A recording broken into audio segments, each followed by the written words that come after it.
want to proceed.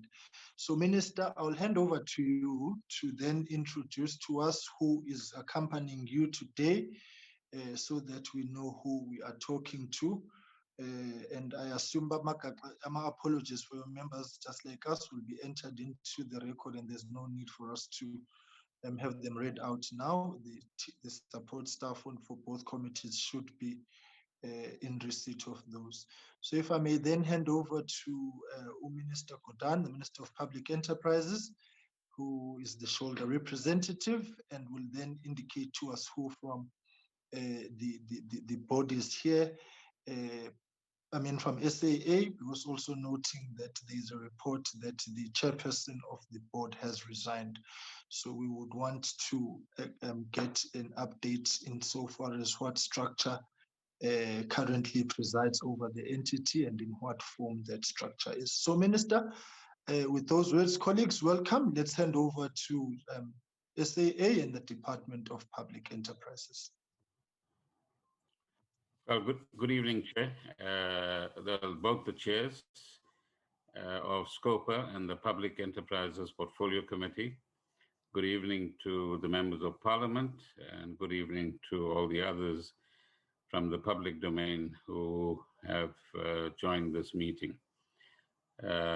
Before I get down to introducing the business rescue practitioners, let me make some introductory remarks, Chair. The first of which is to say that, as you correctly pointed out, SAA is under business rescue from the 6th of December 2019 until now. And we will indicate to you as we go forward what the different phases of this process have been and will be as we traverse this journey. The second point, Chairperson, is to restate that in the view of government, not any particular individual, there has been the intention to restructure or intervene in as many SOEs as possible,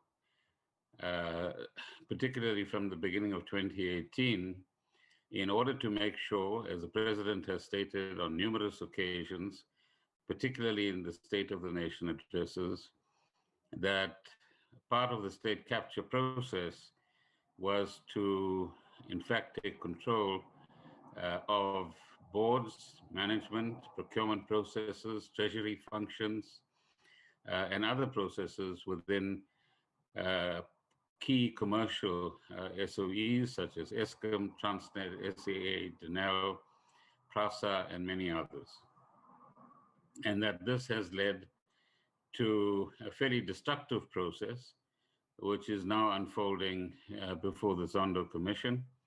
And as we meet today, you know that over the last few days, SAA has been in the focus again in the Commission in terms of the various role players who have contributed in one way or another to what we already are a devastating set of difficulties in terms of the mismanagement of SAA over a period of time.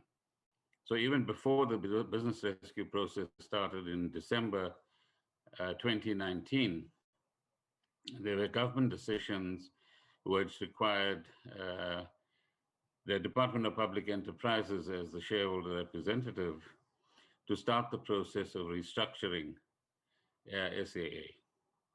But why is it important to talk of restructuring on the one hand, and then eventually what happened on the 6th of December when SAA was placed in business rescue on the other hand?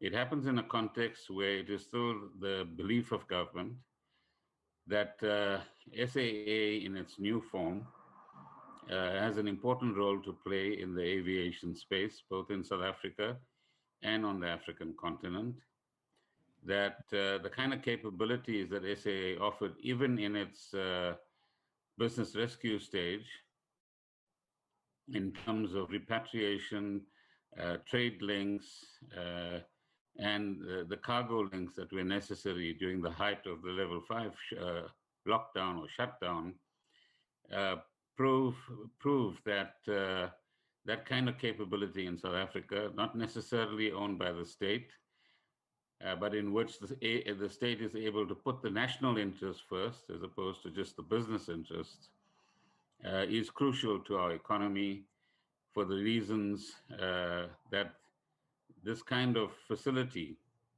has an important role to play in supporting our economy.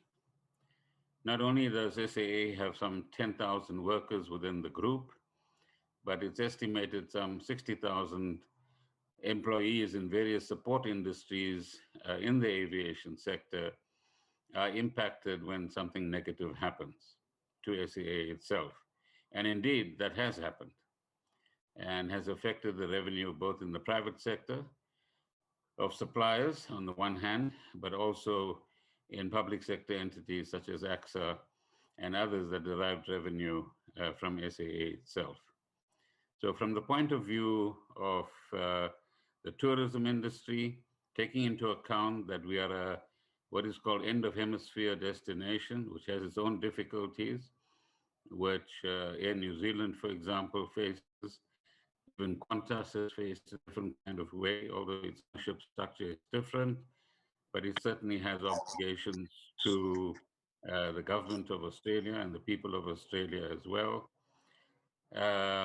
So from a tourism point of view, from a trade point of view, connectivity in the African region and connectivity with key trading partners is absolutely crucial. There's often an argument put forward that SAA or those links can be maintained by the private sector, but there's some interesting work that has been done in this particular regard, because essentially when you're buying an air ticket from foreign airlines, you're losing South African cash to foreign destinations as well. The second set of points, Chair, as you correctly pointed out, is to distinguish between a bailout, which is frequently used, sometimes in a misleading kind of way, and the business rescue process itself, and our ambition to ensure that what emerges from the restructuring process under business rescue is going to be a viable restructured airline that can stand on its own 2 feet without any further dependence on the business itself.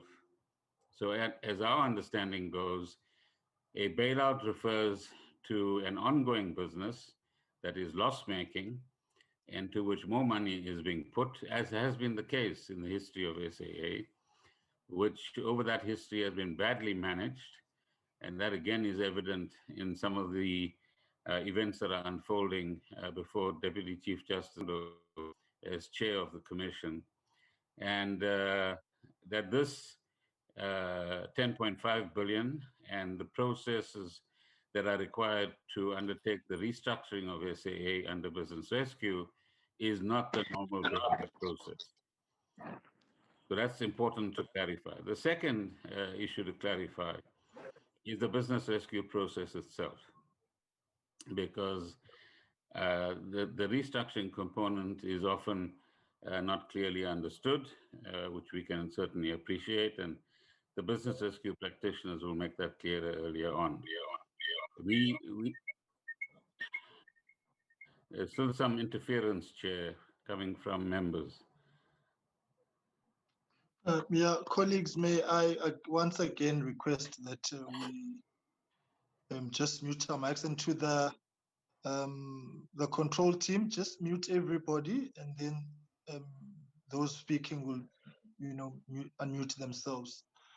All right, Minister, you may proceed. Thank you very much. Just to the DG of National Treasury, we will come to you shortly. Sure. Minister, you may proceed. So second, as I was saying, let's clarify the business rescue process. As we understand it, and to simplify it, the first phase of the business rescue process was the responsibility of the business rescue practitioners to evaluate, firstly, whether a business is rescuable, which of course is a conclusion that they came to in December last year and early January this year. And through that process and the study of the business, develop and formulate for the purposes of adoption by the creditors a business rescue plan, which eventually happened between June and July of 2020. Once a business rescue plan is on the table, Chair, we move into the second phase, which is the implementation of that plan insofar as it affects the restructuring of the airline, meaning that in the airline itself, there were some 4,000 odd employees, and it was clear that it is unviable to continue with the employment of all of those employees, regrettably. You will remember in the past we've briefed you on processes that we have undertaken through the Labor Consultative Forum, and that through this forum, after many months of fairly constructive discussions, we were able to come to an understanding about the kind of packages, for example, that would be made available for those who apply for voluntary severance packages. And for those who do not apply for the voluntary severance packages, and again, the BRPs will make this clearer to you, a Section 189 process in terms of the Labor Relations Act will be implemented. But that involves cash, that involves money. That involves part of the 10.5 billion rands that we will put to you shortly. And that is what has been missing in the months during the pandemic's high point up to this point in time. And as a result of which, that restructuring process of paying employees their fair due, ensuring that creditors get whatever has been negotiated by the business rescue practitioners, attending to what has been described and will be described this evening as unflown revenue, that in terms of IATA rules has to be compensated for in some kind of way, some working capital to keep the airline afloat in some form or flying in some form, which we have not been able to achieve in recent times. Again, the BRPs will explain the reasoning behind that. And to also ensure that the principal subsidiaries, Mango, SAA Technical, and Airships undergo whatever restructuring is required there, and that there is sufficient cash available as is available or needed for the airline to ensure that those entities can be restructured as well. So that's part two. Part three, once the business is in the right shape, and once it is in a position where all of these costs have been taken care of, and let me point out that none of the strategic equity partners that have expressed an interest in the new airline is interested in paying for these historic costs or the costs of the restructuring. So it is government's responsibility as a shareholder to find the cash and spend it in an efficient and effective way so that the restructuring processes can actually take place. Now, the new airline is phase three then of this process, and we will explain to you where that process is as we stand today and where it is likely to go in the coming months as that process is concluded. And that is being done with the assistance of a transaction advisor, as might have been explained to you in the past. If it hasn't, then that's the explanation I will give to you now. The last two or 3 points, Chair, is firstly to draw the distinction between restructuring and liquidation. So there are many who would have argued that we need to do away with this entity, let it collapse, or whatever the case might be. But we're actually saying to the taxpayer that all of the assets that have been built up, including the SAA brand, which still has immense value, both within South Africa, on the continent, and elsewhere in the world, and the facilities that are still available at OR Tambo, and some of the intellectual capital that goes with all of that has to be dispensed with. But briefly, liquidation, and we can come back to the details on this if necessary, entails the following. Firstly, a court process determines that a business goes into liquidation. Secondly, there's various meetings held with creditors. The liquidators take total control. Assets are actually sold. Money is recouped. Money is then distributed amongst the creditors of the business. And employees, according to the rules of the liquidation process, walk away after maybe 20 years of service with a maximum of 32,000 rands. Whereas, and compare this then to the kind of packages that have been negotiated, particularly for the low-earning workers within SAA. And of course, there are many workers in other enterprises that have been affected by the pandemic and the lockdown and have had severe stress imposed upon them, both here in South Africa, but all over the world as well, as the virus finished its first wave and is now, even in the case of Europe, going through a second wave of infection. But the key point around liquidation is that you lose all of your assets. And if a new airline is to be launched, and if those assets are required for the new airline, then government as the shareholder or whatever combination of shareholders need to purchase those assets again, having already paid for them in the past, and bid against any private sector entity or any other entity, foreign or otherwise, that might want to cherry pick assets as a result of the liquidation process. And what emerges from this, Chair, is that the liquidation costs are approximately the same as the restructuring costs. But the advantage of restructuring is that SAA continues to maintain its presence in the aviation industry. It is able to retain the brand and the flag that has been built over many decades. We are able to, as the shareholder, honor our commitments to labor. We should be seen as a competitor within the South African scene so that there's more competition and the South African consumers are not just price takers, which is happening when the aviation space has been narrowed and where if it were not for the pandemic and the lower loads that are now being available and being carried by planes, many airlines have been able to raise their fares and the consumer ends up as the price taker in any effect. But also we are able to minimize the domino effect on other industries, as I mentioned them earlier on.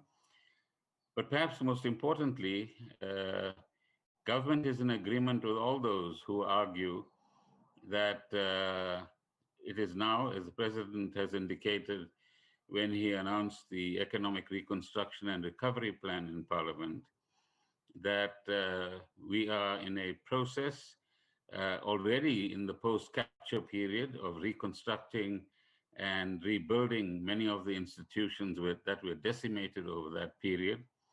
But more importantly, that structural reforms in the broader sense is now being practiced in the narrower sense in each of the enterprises that are concerned. And structural reform and restructuring of state-owned entities is a crucial part of the economic trajectory that South Africa has to undergo as we get into the future. It's a difficult task. In the engine room of the bigger SOEs, which includes SAA as well, the task of restructuring those businesses, putting them again on a sound footing, both in an operational sense and in a financial sense, and where appropriate, changing their business models, as is happening in Eskom, for example, in terms of the Eskom roadmap, is the day-to-day task that boards and the management teams have to undertake with the oversight of the shareholder in the processes that are unfolding. So government has every intention of ensuring that we begin to give a lot more momentum to the structural reforms that are required in the SOE sector, broadly speaking, and that we remove the reliance on the fiscus by many of the entities that are designated in the various appendices or schedules of the PFMA. As far as the new airline is concerned, as I indicated earlier on, there are a number of suitors or expressions of interest, as we have been calling them, either in the airline as a group or the airline itself or in subsidiaries of the group itself. All of those processes have been diligently followed by the transaction advisor. There's briefings once a week at this point in time to the department on the progress that is being made. And there's certain aspects of that process that we are trying to speed up as well, so that early in the new year, we are able to settle for the right kind of partner as far as government is concerned. And the direction that we want to go in is, if you like, what has been popularly called the telecom model, which is able to bring in an independent board, an experienced and skilled operating team, which is what serious expressions of interest have indicated to us, but a team that is able to also train a new generation, particularly of Black South Africans, who have not been given adequate opportunities within the aviation sector in South Africa, as, for example, Ethiopians or Kenyans have been able to do, where multiple generations of experienced management has developed over a period of time. And for various reasons, both historical and otherwise, we haven't produced the critical mass that is actually required. And where there were good people, both in SAA and in other entities, those good people were in fact got rid of from the organization in order that the malfeasance could actually continue. So we are unable at this point in time to give any further details, because as you will understand, these are commercially sensitive details. But we can assure you that every effort is being put in to ensure that this process is concluded sooner rather than later. And you'll hear more about this in the next weeks as we make progress in this particular direction. So my last point is to say, Chairperson, that SAA is undergoing a serious process of change. It is still, at the end of it all, a valuable public asset that needs to go a new shape, a new direction, a new business model, which includes a better use of the various slots it has at airports, both on the continent and elsewhere, notwithstanding its presence in the South African aviation space. But in addition to that, part of that business model will be one which is going to undertake a ramping up effect, where we start on a viable scale at the beginning, and as we gain greater market share, which of course SAA has been losing over this last few months, particularly without the cash being available. But there is absolutely no doubt that under the right kind of management, there's the capability and the space is there to win back that market share as we go forward. So the restructuring process requires the cash, as I've indicated to you, and we will ensure that that cash is spent in the right kind of way.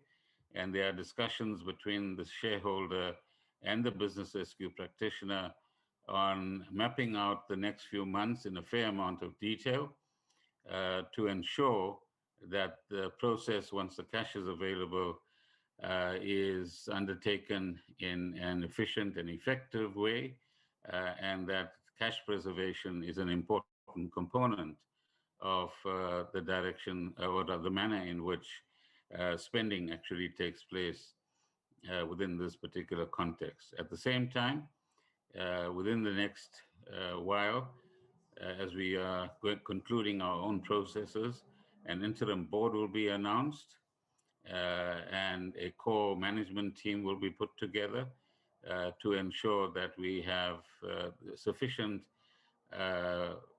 weight of experience within SAA, broadly speaking, in order to execute the kind of restructuring that is required and repositioning that is required by SAA itself. So the 10.5 billion rands is to be spent for the purposes that I've outlined and is a much better option than liquidation. But we will respond to questions as they arise a bit later. As far as the business rescue practitioners are concerned, Mr. Matteson, I'm not sure whether he's online because I haven't had time before I came online to check who's representing them. A representative of the legal firm, Mr. Dongwana, and his partner, Mr. Ngasana, I think I've seen somewhere amongst the names that are before me, will be representing the business rescue practitioners, and they've distributed a presentation to you in the members' chair. In addition to that, as you pointed out, they've also made available to the secretariat of the committees several documents to respond to the questions that have been raised. I'm not sure how the distribution process has actually been undertaken, but have a look at that, and if there's further information required, I'm sure that they will make that information available. Thanks for your patience and for hearing me out. So with your consent, Chair, can we then ask the representative who's going to make the presentation on the behalf of the business rescue practitioners to do so? Okay, right. Thank you very much, Minister, for that very extensive background. I think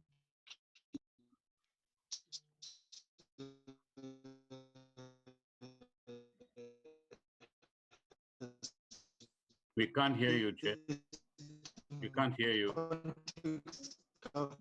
Chair, your signal is not clear. Engagement. Chair, your signal is not clear, so we couldn't hear you. Am I still not audible? Now you're audible. All right. No, I was saying thank you very much, Minister, for that background. I think it helps frame for members' government's thinking so that they can be able to.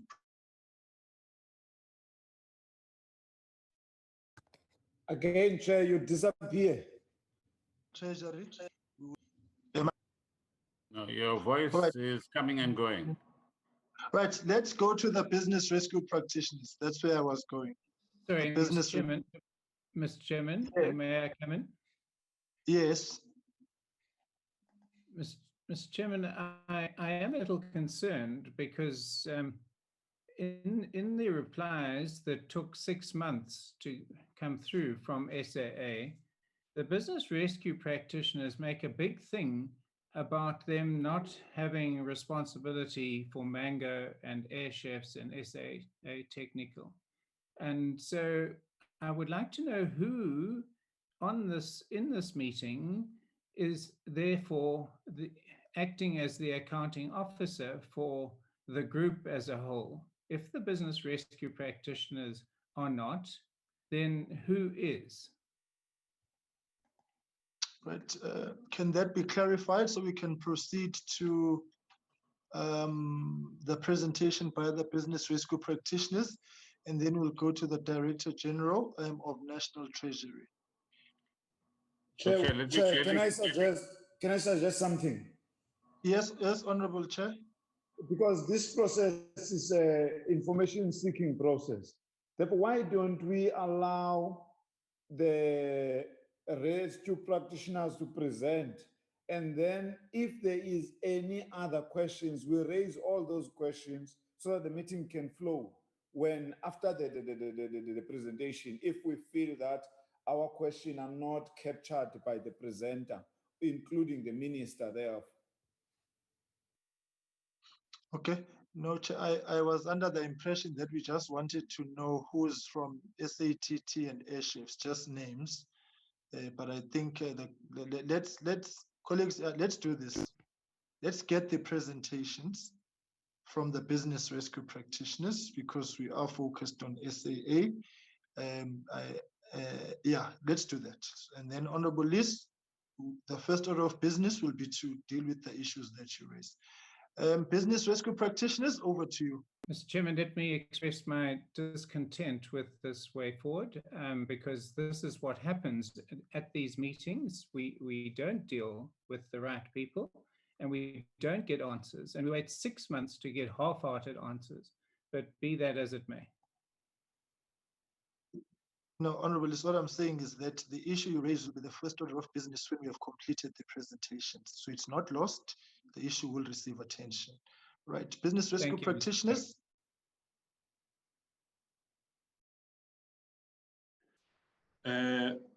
Thank you very much, Honorable Chairperson. Good evening to the Honorable Chairpersons of SCOPA and the Portfolio Committee of Public Enterprises, Honorable Minister of Public Enterprise, Minister Godan, Honorable members, and colleagues from both DPE and National Treasury. At the outset, Honorable Chair, I'd like to thank Minister Godan for the introduction, which locates appropriately our brief presentation as business rescue practitioners. Thank you for that. I would also like to extend an apology from my joint business rescue practitioner, Mr. Matuson, who is not able to make it for this presentation. And lastly, Honorable Chairpersons, I'd like to draw your attention to the fact that we have sent the presentation as Minister Godan had indicated, as well as a number of other documentation to all the members. And I just want to draw your attention that in our presentation now, there are minor edits that we had to make on our presentation, but substantially the presentation remains the same. And without further ado, Chair, I would like to go into the presentation itself. In that case, when you arrive at those changes where they've been made, please then do advise so that we are up to speed. That is where the changes have been made. Sure. Many of the changes, Chair, were just been spelling errors and just formatting issues, just to make sure that the presentation is clean and up to a standard. Nothing of substance. Okay, that's fine. Sure. All right. Sure.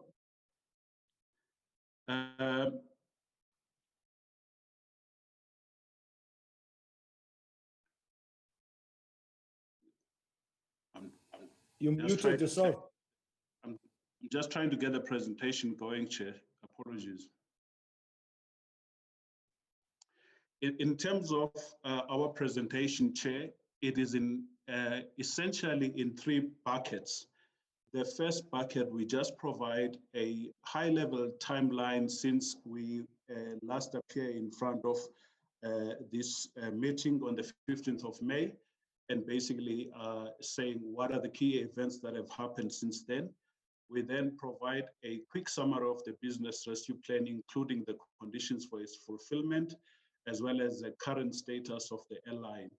And in terms of the summary of the business rescue plan, what we really do in this presentation, we outline how we have dealt in the business rescue process, as well as in the business rescue plan, with creditors who have been owed money before the business rescue and creditors that are owed money during the business rescue. We also deal with how we have dealt with aircraft lessors, and then we provide a quick and a brief outline on issues relating to the restructuring costs, the unflown tickets liability, as was mentioned in the introduction by Minister Godan, as well as the working capital needed to take the airline forward. And we'll also touch briefly on issues relating to legacy debt and how it has been dealt with. In the current status of the airline, we provide the rationale why we had to suspend the operations of the airline, and then we provide an update around the impact of the restructuring on employees, as well as respond to the question that you raised at the beginning of your introduction, which is what is this 10.5 billion rand and what is it that the implementation is going to do with it. In terms of the timeline since we last presented, chairpersons, on the 16th of June, the business rescue practitioners published a proposed business rescue plan, which proposed business rescue plan envisaged a restructuring of SAA into a viable, self-sustaining entity that is not dependent on a further financial support from the fiscus, as Minister Gordhan adequately explained. And more importantly, that in its restructured form, it may well attract an appropriate SEP. And that business rescue plan was then tabled in a meeting of a general body of creditors on the 25th of June in line with Section 151 of the Companies Act. At that meeting, a number of amendments were tabled, but there was also a motion from Labour for the adjournment of the meeting because Labour sought to have more time to consider the business rescue plan, as well as have enough time to provide their own proposals and amendments. That motion was agreed to by the meeting, and the meeting then was adjourned to the 14th of July, where then the business rescue plan was approved and adopted by an 86% vote from the entire body of creditors, which was quite significant because in terms of the law, once the business rescue plan has been adopted, it is then applicable and applied to all the creditors of the company. At that meeting, we also highlighted the need for the implementation of the business plan, and that critical for the implementation of the business plan was funding. It was for that reason that we also, at that meeting, had an opportunity for the Director General of Public Enterprises, Mr. Khatatso Tlhakudi, to provide a presentation to the general body of creditors, indicating government's own willingness and commitment to the funding of a restructured SAA. And we outlined then at that meeting that we will reconvene the creditors on the 24th of July and indicate to them how far have we gone as far as the fulfillment of the conditions, which conditions I will outline in a few slides later. On the 29th of September, as a consequence of funding issues, we then suspended operations of the airline. And more importantly, I guess, for the airline is that last week in the medium-term budget policy statement, the Minister of Finance indicated an allocation of 10.5 billion from government for the implementation of the business rescue plan of SAA. Going into a summary of the business rescue plan, we negotiated leading to the tabling of the business rescue plan to the creditors meeting, a negotiation with the general body of creditors for the compromise of amounts owing to creditors up to the time that the airline went into business rescue, which is the 6th of December, as the minister outlined. And the amounts that were owing to creditors, including employees, was in the range of 8 billion rands. And we agreed with the general body of creditors to a compromise that the amount would be compromised to 600 million rand, which is an equivalent of about 7 cents in a rand that would be payable to the general body of creditors, more importantly, over a 3-year period once the airline operations have restarted. One may ask, why would the general body of creditors accede to a compromise of 7 cents in a rand when they are owed 8 billion rand? The reason is because in a liquidation, we had done a liquidation calculation which had demonstrated that had SAA been liquidated, the general body of creditors would receive nothing from the proceeds of a liquidation, as the minister had indicated what would be the effects of a liquidation on SAA. At the same time, to a compromise with the general body of creditors, we also had a settlement with aircraft lessors. Aircraft lessors at the time of going into the business rescue, as well as finalizing the business rescue plan, we had amounts owing to them in terms of arrears amount for the leases that we have not been able to pay. We also were liable for damages and a number of contractual claims as a consequence of us wanting to terminate those lease agreements. And that amount was in the tune of 30 billion rand. And the the aircraft lessors agreed to a compromise, and that compromise was to reduce the amount payable to them from 30 billion rand to 1.7 billion rand, which was equivalent to 6-month lease rentals.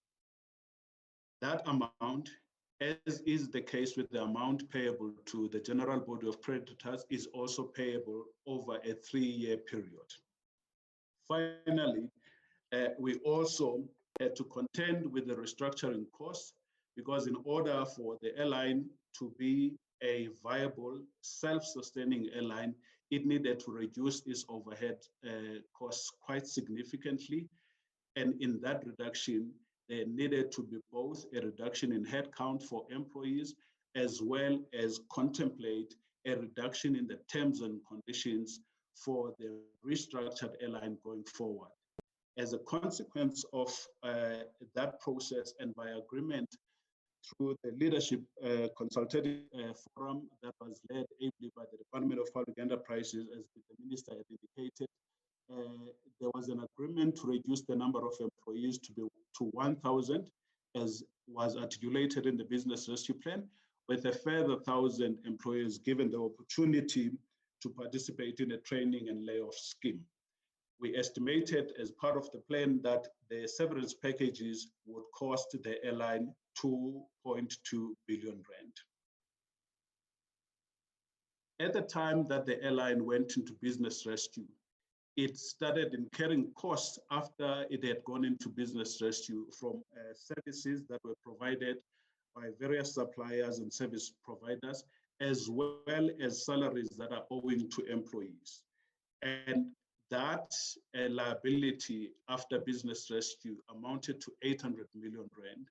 And that liability, unfortunately, is a liability that cannot be compromised and is required to be paid for in full. In the later slide, where we talk about how we have dealt with the 10.5 billion rand allocation, we will touch on the issue around this liability to PCF creditors. We then also had to deal with the unflown ticket liability, which essentially represents all the amounts that have been paid for by passengers for bookings, but those bookings have yet to be flown. So we have received the amounts, but we have not been able to fly the passengers. That amount is in the tune of 3 billion rand. And an important element about this amount is that this amount, we have an obligation, SAA has an obligation as a member of IATA, the International Air Transport Association, to make good on all ticket amounts owing to passengers. And there are two ways of making good to passengers. One, it is that the airline must refund the passenger in full, or alternatively, the airline must fly the passenger. So given the fact that we are currently not flying and there has been cancellation of flights, we then have to refund a number of passengers for their tickets. The third bullet is around working capital, and that working capital, we have 2 billion for the restart of the airline operations in the new year. And then finally, we had to deal with the legacy debt to various lenders.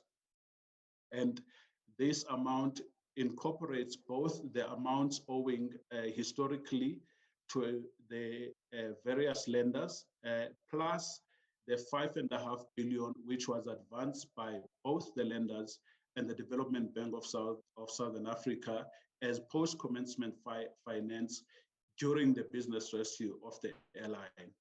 We would recall that in the February budget, the Minister of Finance indicated an allocation of 16.4 billion to pay the legacy debt and the post-commencement funding provided by lenders and DBSA over a 3 period. And in line with that, now there is a remainder of 5.4 billion, which will be paid over the next 2 years. The conditions necessary for the fulfillment of the plan was that, one, the plan was approved by the General Body of Creditors, which approval happened, and the plan was adopted on the 14th of July.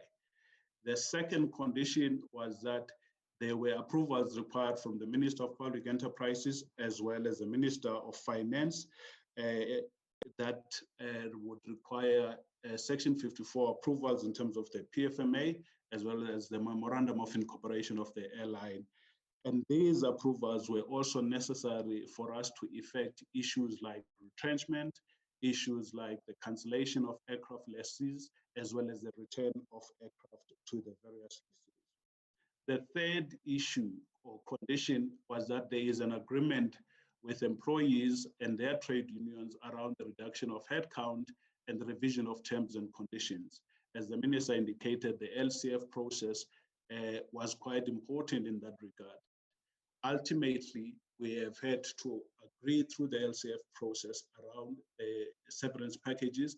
At the same time, we had to initiate a Section 189 process for the remainder of the employees that were not did not take the voluntary severance packages.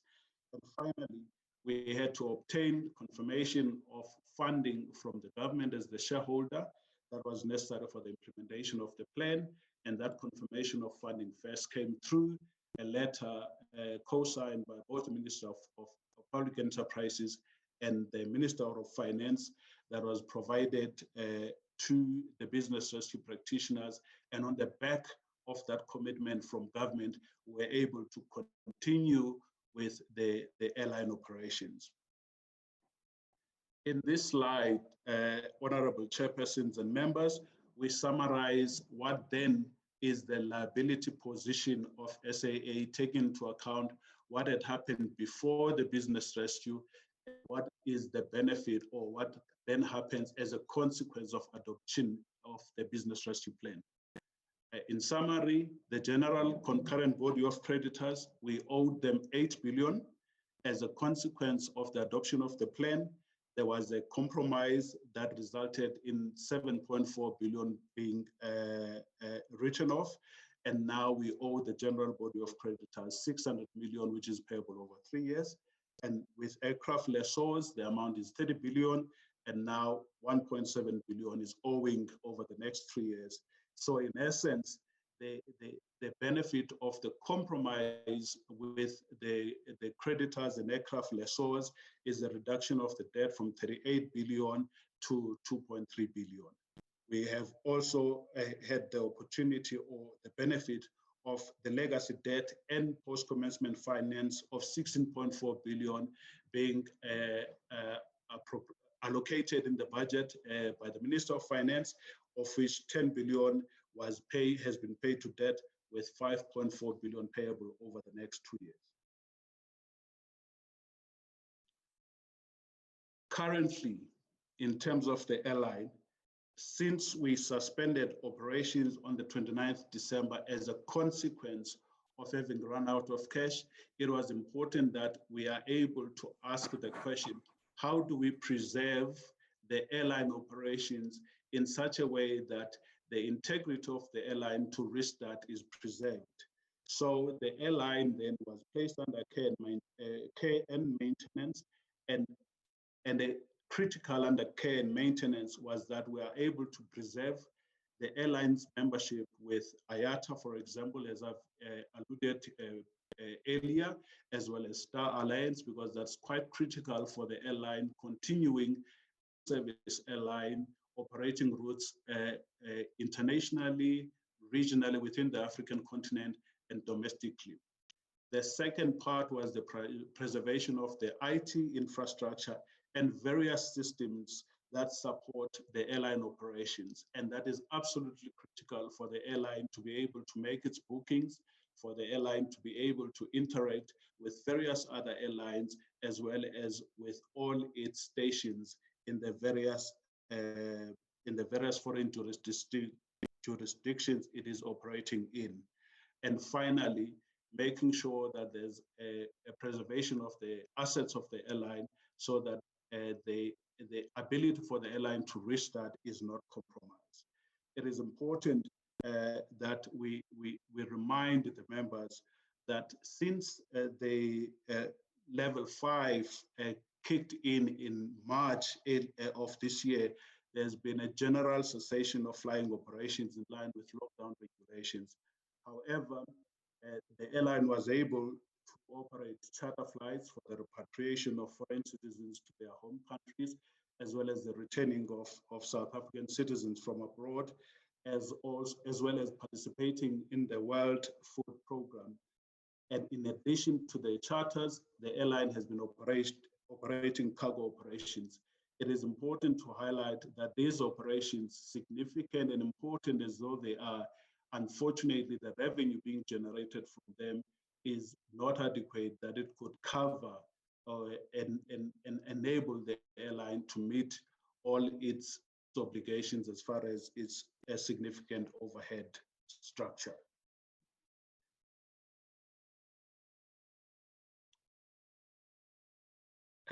Chair, we now move to a quick update around the employees. The airline had over 4,600 employees in South Africa. Out of that 4,647 employees, there was a take-up for voluntary severance packages of 3,246. As a consequence, we have 1,313 remaining employees. Out of that 1,313 remaining employees, we need to have 1,000 employees in the new structure. It is important at this point to highlight that negotiations are continuing to finalize the terms and conditions for the new structure, as well as finalizing the new structure, after which then opportunities will be provided to these 1,313 employees to apply for the positions into the new structure, with the remainder of the employees being subjected to either Section 189 or the others participating in the TLS. And finally, Honorable Chairpersons, we provide on this slide the breakdown of the funding that has been allocated to SAA in the MTBPS. We have 2.8 billion allocated for funding of all employee-related payments, and this includes both the severance packages, the retrenchment packages, and amounts that are currently owing to employees as a consequence of the airline not having been able to pay employees' salaries for a number of months. The second bucket is the repayment of creditors that are owing during the business rescue. The third bucket is the working capital for the restarting of operations. The fourth bucket relates to the refunds for unflown ticket liability. And then finally, and more importantly, is the recapitalization of subsidiaries being SAA Technical, SFs, and Mango, because it is important for us to remind everyone that SAA operations are significantly reliant on SAA Technical in order for them to make sure that the aircraft fleet is maintained and kept in a good condition. That's the end of our presentation, Chair, and we thank you very much for the opportunity. Thank you. All right, thank you very much, Baba. Right, DG National Treasury, I'll hand over to you, and then we will then field questions, and Bob Makaka will then take over that process.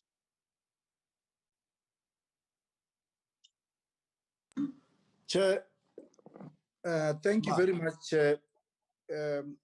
Currently, Minister Gordon, I guess, captured and covered everything. We don't have any extra thing to add, and we'll only engage when the questions arise, if need be, later on. Thank you very much.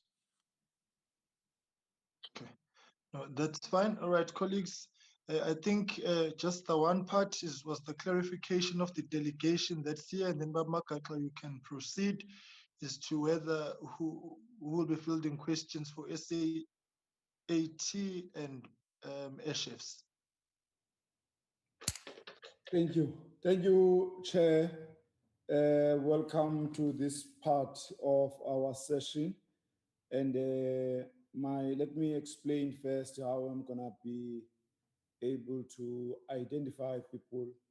I hope all our gadgets do have this option of one putting his or her hand. I think I know all my members, and I know some of the members from the SCOPA, but I will be glad if people indicate. I will take two per portfolio committee, and then we listen up until we are in a position to exhaust all our questions. Can I get an indication? There is already one. I'm waiting to get more hands. So far then, because maybe some members, I will start with the... Honorable Chair. Yes. Unfortunately, my gadget does not have that option to raise hand. I'm using the cell phone device. Okay, thank you. It's Becky Hadebe with H. No, Chair, I will assist you with the SCOPA members. Okay. Yeah, thank you. Chair, so much. I will assist you with the SCOPA members. They will indicate to me in the group. It's Hadebe and Liz. Okay, The let me first two. start with the two honorable members who happen to be women. Honorable Mkwanazi followed by Tolashe. Can I have those two first? Nicely, they are coming from both portfolio committees. Mr. Chairman, on a point of order, Mr. Chairman, we were going to deal with my question after the presentation. We're now moving on without dealing with my question. Okay, you would like the minister to respond to your question? Okay. Honorable Minister.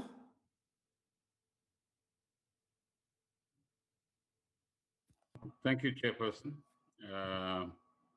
And good evening to Mr. Lees. I'm sure he'll have many questions for us. Hello, Minister. Nice to see you. So the question is in respect of who is responsible for Mango, Airchefs, and SAAT. The board, as it was obtaining at that particular point in time, at the beginning of the business rescue process, was responsible for those entities. As I indicated in my earlier remarks, the sole board member remaining at the moment is Mr. Peter Chiseva, who's an attorney by profession. And he'll be joining us shortly, Chair, because he had some other commitments, so couldn't join earlier. There will be an interim board in place. As I indicated earlier, there's a governance and government process that I need to complete, and hopefully sooner rather than later. Those will be the individuals that will take responsibility. I also indicated earlier that a co-management team with the appropriate level of skills and experience to guide the SAA group through this next period will be and is being put together as well. Once we've completed that process, we will take you into our confidence. And the third point that I think Mr. Lees raises is a number of questions were asked. Regrettably, the lockdown process has impacted upon all of us, but you have my assurance, Chair, that we will check on what has been responded to already, and what hasn't been. Within the next week, you will have the responses that you require. Thank you very much. Thank you, Honorable Minister. Mr. Chairman, Mr. Chairman, the point really is that right now in this meeting, the business rescue practitioners, and I noticed that we had a Mr. Klasana talking just now, doing a presentation, and he wasn't introduced. Chairperson, Mr. Dongwana was using Mr. Kasa. Can I just respond to that, Chair? Who can be held accountable for the airline as a whole. If Mr. Lees just gives us an opportunity, we can help to clarify. Mr. Dongwana, as I understand it, was using Mr. Nkasana's computer. So that often happens if you're using somebody else's computer. That name appears on the screen if you haven't changed the name. But it is Mr. Dongwana who introduced himself at the beginning of his presentation. Thank you, Mr. But the point really is that we have no one who's accountable for the airline as a whole. And part of the bailouts that are being requested is 2.8, I think, or billion for subsidiaries. I'm raising a point of order here, Chair. Okay. Okay, point of order. Who's that? I am Tolashe, Chair. Okay, Honorable Tolashe. I'm worried with the approach of Honorable Lees that he raised us a little technical question and he goes on to ask all the questions that he would like to raise. I thought he was just what needed to know what the minister has just given him as an answer, therefore allowing everybody else to ask the question, not introducing any technical question. Then when you get the response, then you go on to ask all your questions, whereas there's a list that you have identified of speakers that must speak as the way you have identified them. Thanks, Chair. Okay, thank you, Honorable Tolashe. I think you are in order. Your question, I mean, your order is sustained. Here, if Honorable Lees is having something to say, I will note him so that he can raise all his concerns when that time comes. For now, let me go according to the list in front of me. The first person to speak will be Honorable Mkwanazi, followed by Honorable Tolashe. Thank you.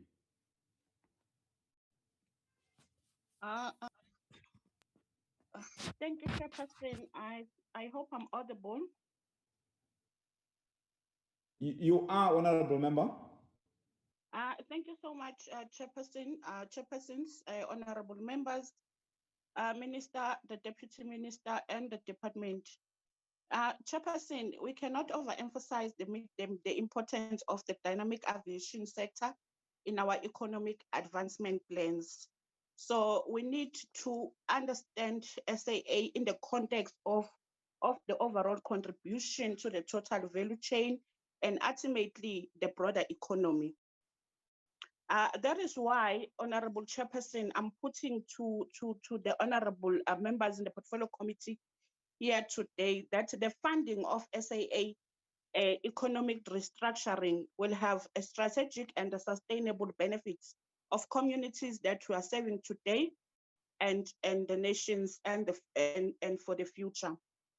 As the Sixth Parliament, Honorable Chairperson, we must not forget that we have a task at hand to eliminate the state capture and corruption, but at the same time ensuring governance, operational and commercial functioning of SOEs is normalized. That will require a correct focus, effort, and the financial resources. As a restructured SAA operating efficiently and on commercial principles will also positively contribute to economic recovery of the country. Honorable Chairperson, can you allow me to ask the Minister these two questions? Honorable Minister, I know that this question that I will ask you have been answering it on the different platforms and in different times. But can you allow me to ask it so that for the record of this meeting, you record it correctly? What is the rescue process cost government is paying because there's been a conflicting numbers reflecting in the media and in other platforms. Unfortunately, many of those were just doing it not for the benefit of the economy of the country, but they were just politicking it. They were just politicking about it. And in that answer, can you further clarify to everyone so that we are in the same level of understanding also the role of the public enterprise in the whole process?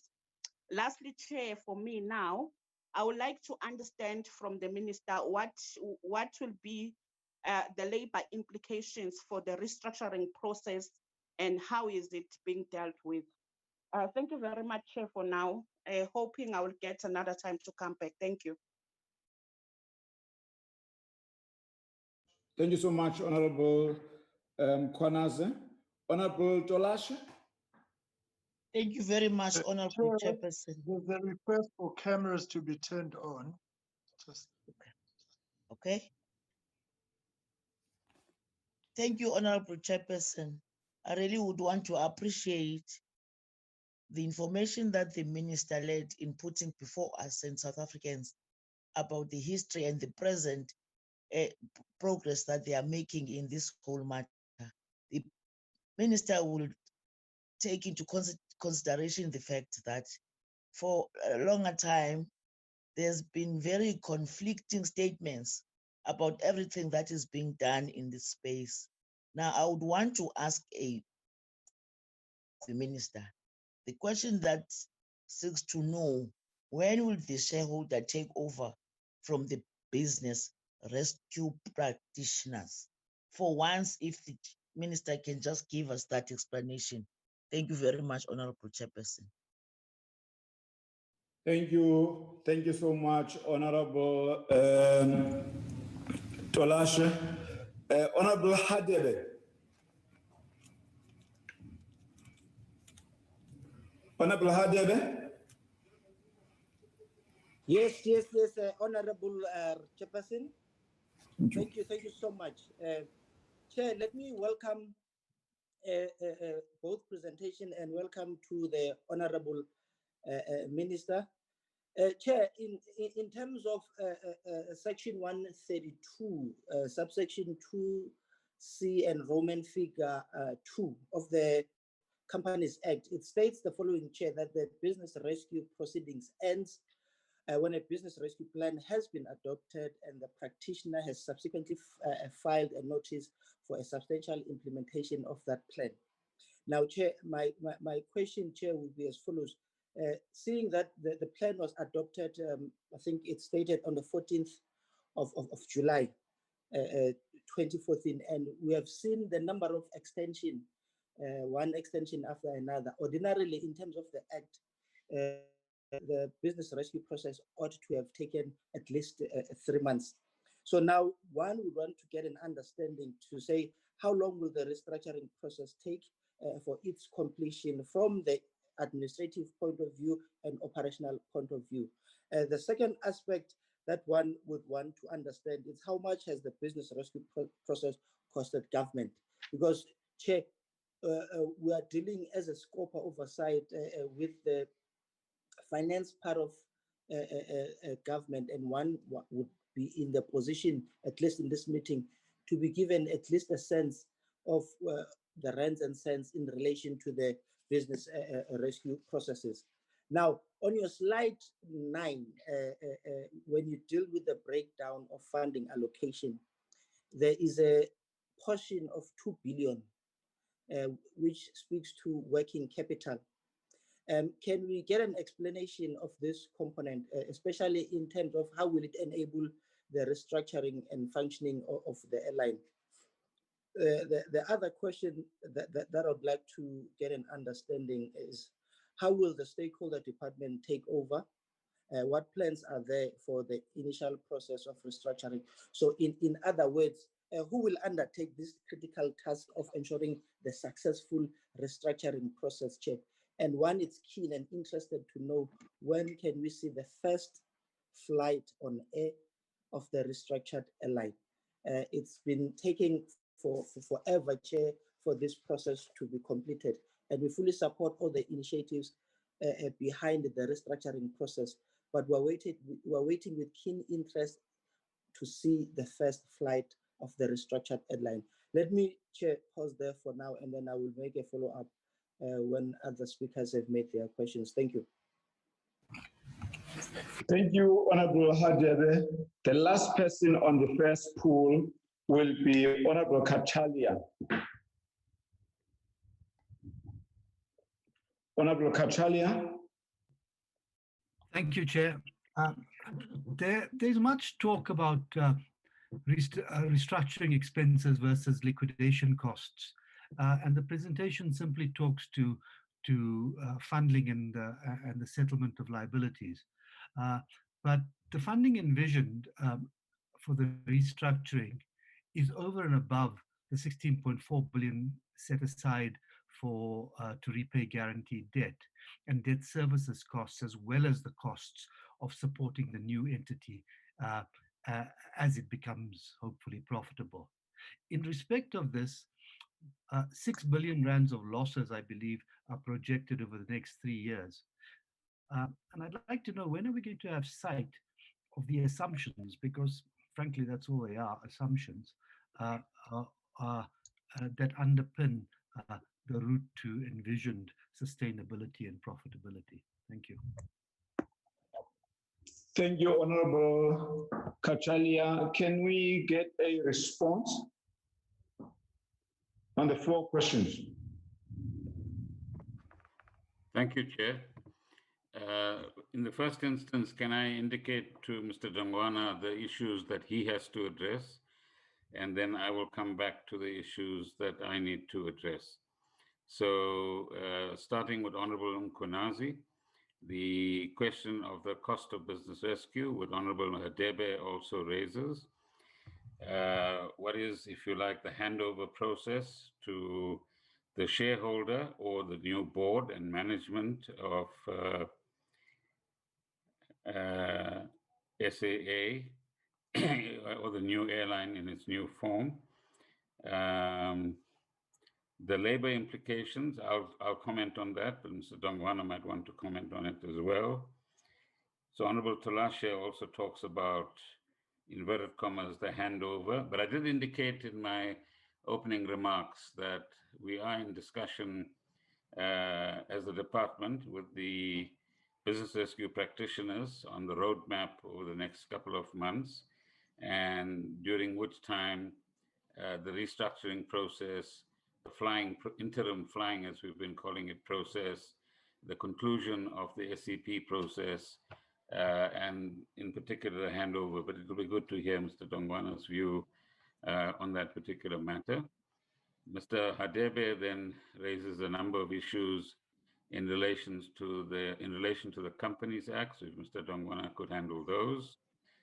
And Honorable Hadebe also raises the cost issue. So Mr. Dongwana can handle that. The working capital, perhaps Mr. Dongwana can help with that, but I would supplement his comments on that. The first flight of the restructured airline, I'll come back to that in a moment. Mr. Kachalia's question in relation to the restructuring versus liquidation, although he doesn't elaborate on that, but I'll come back to that as well. Although I made a number of remarks in this regard in my openings. And then the issue around the 16.4 and the losses of 6 billion, I'll come back to that myself. So to revert to Honorable Mkhwanazi's questions, I think she makes an important point, Chair, about the contribution of SAA to the aviation industry, both in the sense of airlines, but also in respect of cargo, in respect of the supporting businesses.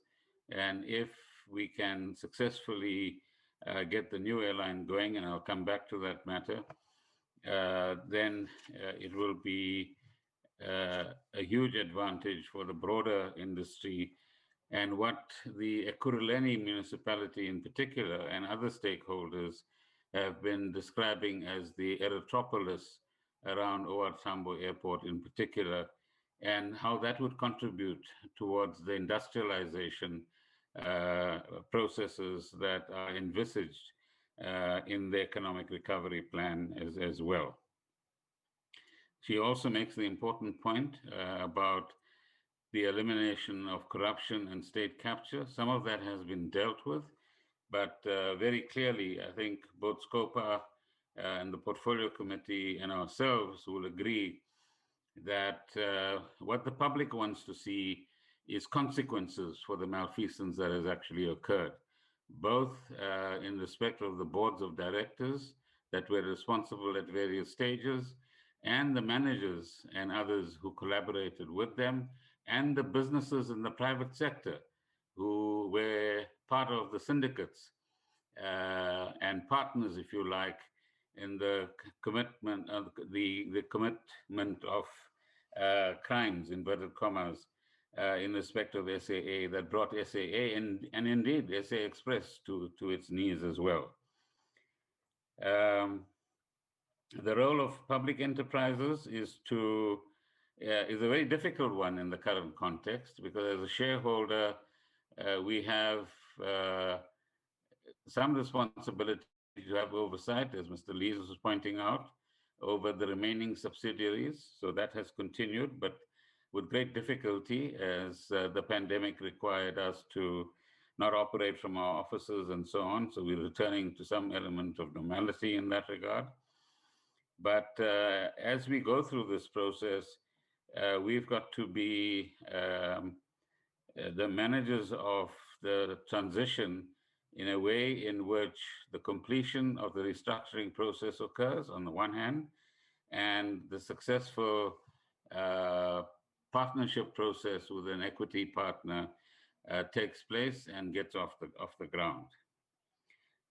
Then the labor implications of the business rescue process, my contribution would be that it has been our intent for much of the past 11 months that this process has taken to ensure that we minimize the number of people that are affected. However, the introduction of the pandemic, the closure of borders, both here in South Africa, on the continent, and elsewhere in the world, had a major impact on all aviation companies and airlines. And there's a long list of interventions that governments have been required to make, and which are continuing at the present moment, in order to support even privately owned airlines in many countries in the world.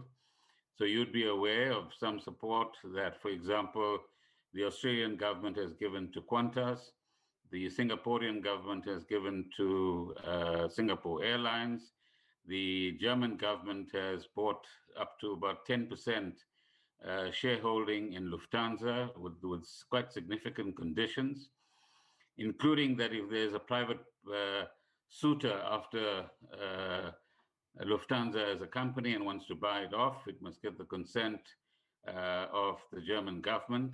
The Netherlands government has invested more money into KLM and has a larger stake there. The French government has put more money into Air France to keep it afloat. And the American government has been supporting, to some extent, certain of the airline costs, not all of them, and certainly not, as is happening in many other parts of the world, bonuses for executives or payment of dividends to shareholders.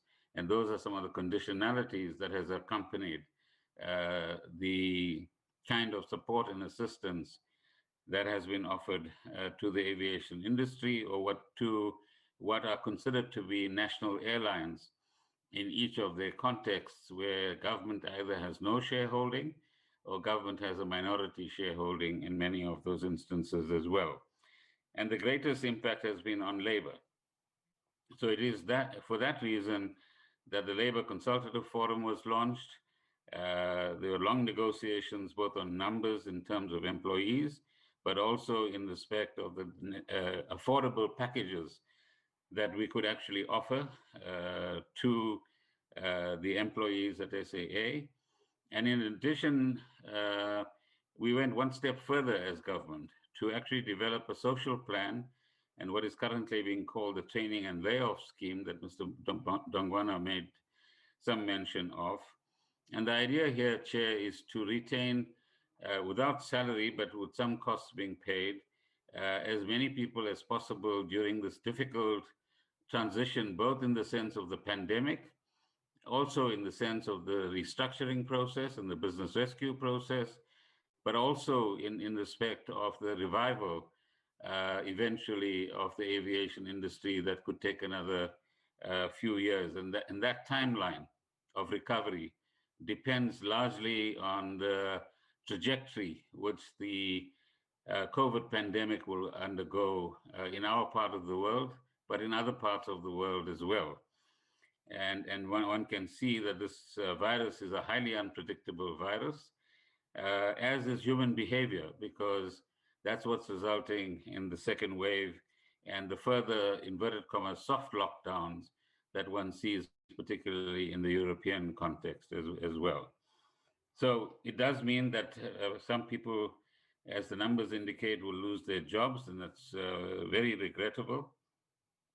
However, we've tried to provide, once the money flows, as much of a soft landing as possible so that people have some money in their hands in order to rebuild their lives and begin to earn a living as well. Honorable Tolashe asked the question, when will the shareholder take over? It depends on this timeline between now and the partnership that we are talking about being actually concluded. But the business rescue practitioners could give their views on that particular matter as well. As far as Honorable Hadebe is concerned, he's absolutely right, and one admires his knowledge of the Companies Act and the references he makes to various sections. But Mr. Dongwana will address the question of when will the BRPs get to the point where they would be able to say that the requirements of the business rescue plan have in fact been met, and a notice of fulfillment is actually lodged with the relevant authorities. He raises the question of timeframes, which I've addressed. The cost of the BR process is something that Mr. Dongwana will address in a moment. And when will we see the first flight?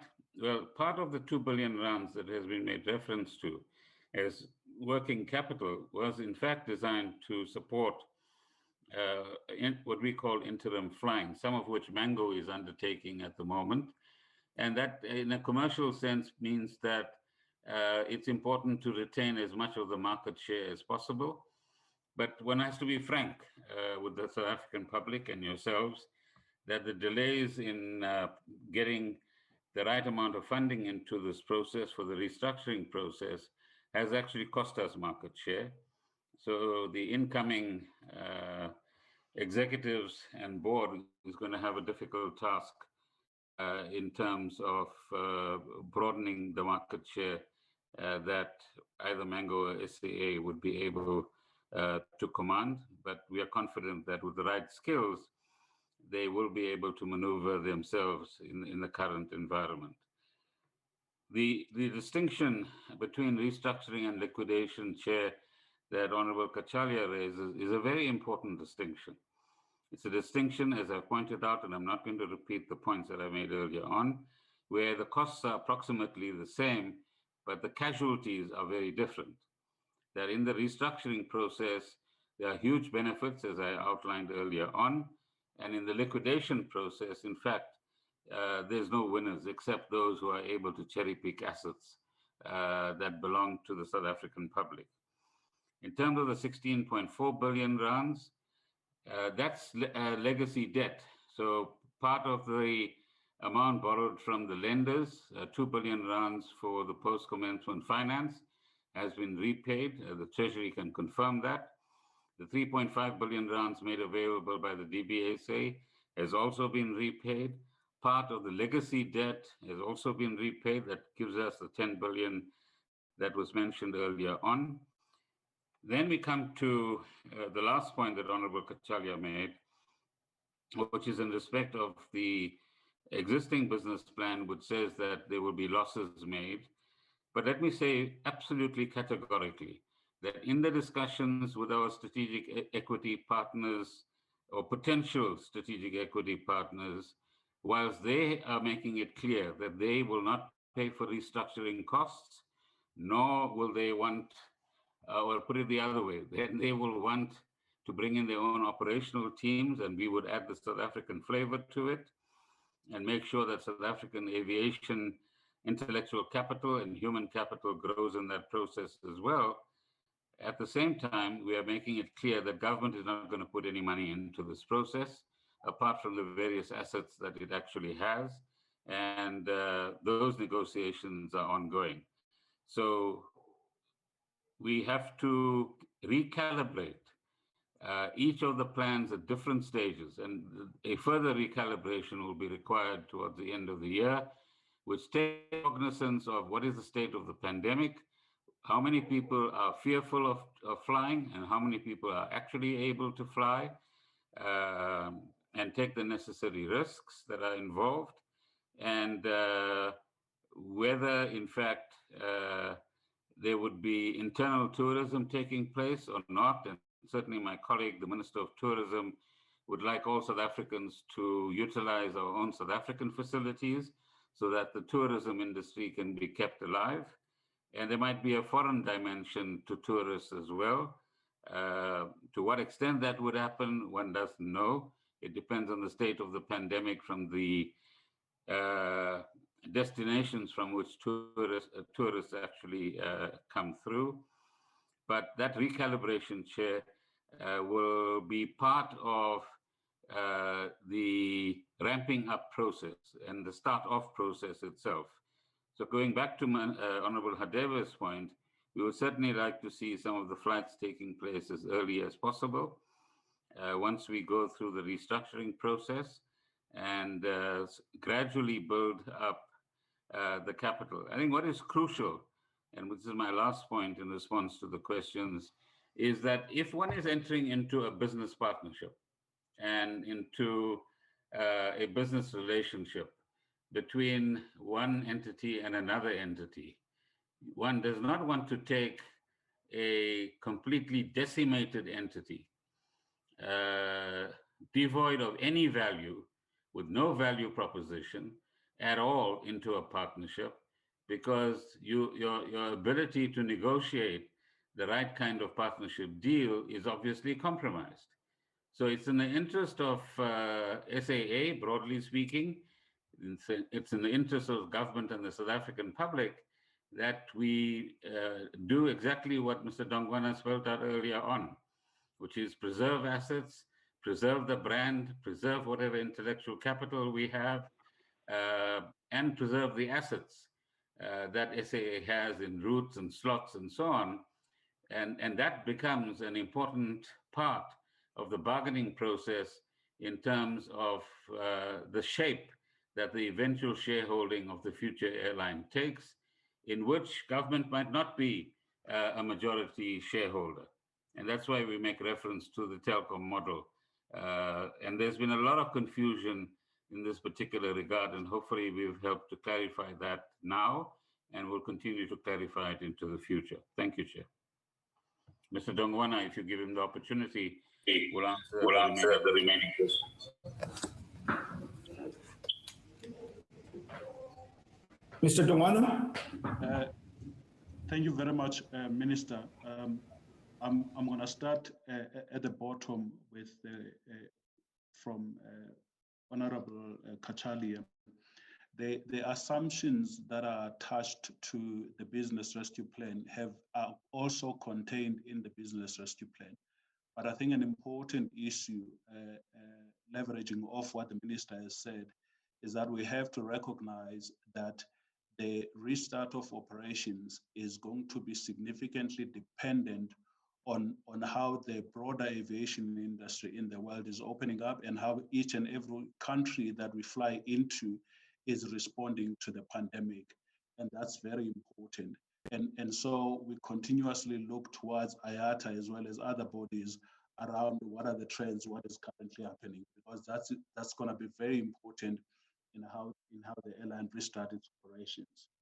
On the issue of the working capital that was raised by Honorable Hadeb, it is important for us to remember that we are restarting the airline operations on the back of the airline not having been flying as a consequence of the lockdown due to COVID-19, as well as the fact that it ran out of cash.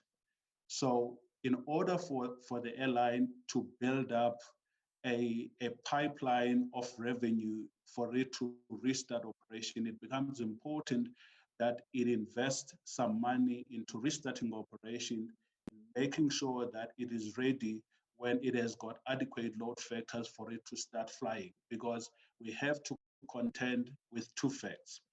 One, because we already owe 3 billion in unflown ticket liability, it is important that we remember that when we start flying, a significant number of the passengers that will be flying had already paid their money, and that had already been used.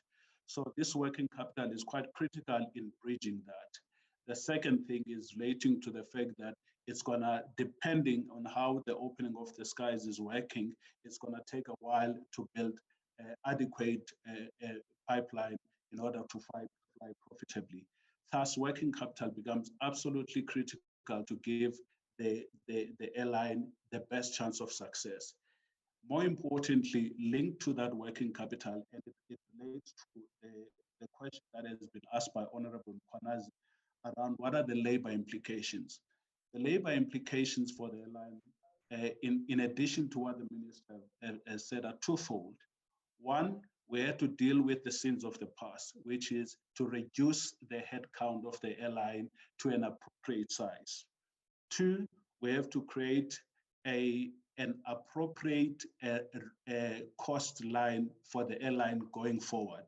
And that talks to the revisions of terms and conditions, where we've been negotiating with labor, because the new terms and conditions of employment are significantly less than the current terms and conditions of employment.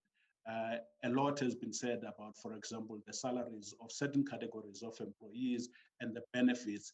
And in the revised terms and conditions that we have been negotiating with labor, those have been reduced quite significantly, which is very important. On the issue of the substantial implementation from Honorable Mkhwanazi, it is indeed important that first there is an adoption of the business rescue plan. But there's also the second element in order for business rescue practitioners to file for substantial implementation and hand over the company back to management, the board, as well as the shareholder. And that goes back to the definition of a business rescue. In section 128, because section 128 is quite important, it talks about the ability to restore the operation so that the business continues in existence on a solvent basis. Now, in one of my previous slides, I indicated how we have compromised the debt, and that debt compromise, together with the amount of money that has been repaid by government for legacy debt, creates a basis for the airline to have a solvent balance sheet. But that's only one part. The second part is liquidity. It is important for the funding that has been allocated and appropriated for the airline to actually flow into the airline, so that when the business rescue practitioners leave, they leave an airline that is both solvent and liquid, in that it is able to pay for its liabilities as they fall due. And that process is quite important, because notwithstanding the fact that we currently have an allocation, but the funds are yet to flow. And it's important that we make sure that the airline is not put into a riskier position by exiting business rescue when the airline doesn't have the amount of liquidity that is necessary so that it can then continue in existence on a solvent basis, and more importantly, on a liquid basis.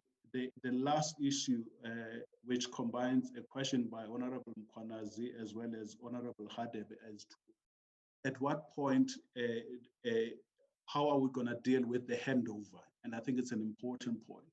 We've already started, as the Minister has alluded, working with the department under the leadership of the Director General on working on a roadmap that is facilitating the transitioning from the business rescue process and after the business rescue process.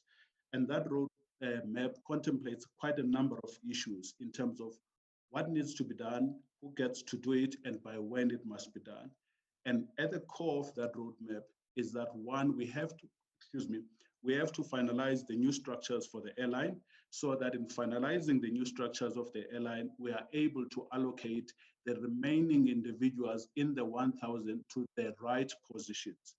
The importance of those right positions is that they are very important post holders that the airline needs to have, that are important for the airline to retain its airline operating certificate. And that process is absolutely critical. So as part of the voluntary severance packages that have been signed, one of the critical issues have been to make sure that we do not lose people who are key placeholders, so that we compromise the airline operating license. And that's very important. And the last part is that the members would recall in one of the presentations we had given, we had spoken at length about implementing processes to make sure that there's an absolute spotlight in terms of how the airline manages its cash and manages the risk relating to cash, so that we make sure that the airline, one, it is spending the right amount and obtains the right value for the services. And so that process is quite critical, and it's important for the business rescue team that it is able to hand over that process to the appropriate management. And so, as the Minister says, the responsibility of putting the board and the new executive is the responsibility of the shareholder. And it becomes important then that we are able to transition and hand over to that executive, so that there is a seamless transition. Finally, on the issue around the business rescue costs, Honorable Chairpersons, you will recall that as we did in the last time, we would rather provide the two committees with a written response on that, because I can't remember all of the costs off the top of my head. Thank you. Okay, honorable members, now we still have to take the in fact, I will take everybody now, led by Honorable Mente, followed by Lies. Can we just kick on? Honorable Mente? Chair, I would like to also make a follow-up. Okay, noted. Okay, noted. Chairperson, Honorable Malinga also has a question. This is the time, just we are showing the time of Honorable Mente. She put her hand up in time. All right, thank you, Chair. Chair, two questions. One, I want to direct this one to Treasury as the sponsor of the funding, taking note of how the Auditor General comes to play in terms of overseeing the funds and how were they spent. Is National Treasury looking into the real-time audit of this fund?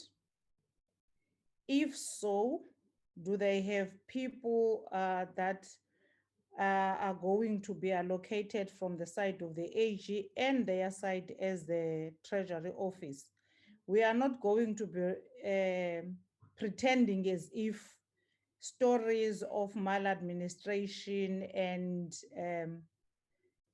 mishandling of funding hasn't taken place, in particular at the SAA. So we don't want history to repeat itself. What precautions are in place in order to ensure that the liquidity which was referred to by Mr. Dongwana is kept afloat, and that the working capital in particular is allocated to the operation of the aircraft of the SAA. Secondly, the restructuring costs, which components of it goes to workers. We've seen how the workers of SA Express are suffering. As much as it's a different method and a tool that has been utilized for SA Express, now in terms of restructuring and leaving only the 1,000 people, where you are saying you have put aside 2.2 billion to deal with that matter, do we have precautionary measures to ensure that none of those people who will come back and say they have not received their monies and their monies will have been mishandled by whoever is in charge? So I would like the Treasury to respond here, as well as the DG, to give us some indication and assurance that there are plans in place to oversee the allocation of funds and ensuring that none of it is going to where it's not supposed to go to. Thank you, Chair. Thank you. Honorable Elias. Thank you, Mr. Chairman. Mr. Chairman, it's rather unfortunate that Mr. Dongwana played down the changes to the document, because there were some significant changes to the document made, including a completely new slide, arithmetic that doesn't add up, the 16.4 billion. Now the paid amount has changed from 11 to 10 billion. So I'd like clarity on which is the accurate figure there. So it's rather unfortunate that the changes weren't properly highlighted as we went through. And then he says he's produced this report on the questions asked in May, which we waited 6 months for.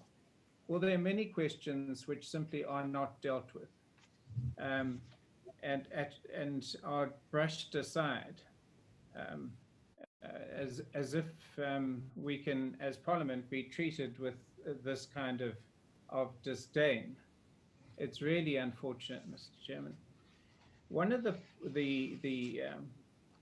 sort of brushed aside short answers is to refer to an approach the BRP's made to ethos.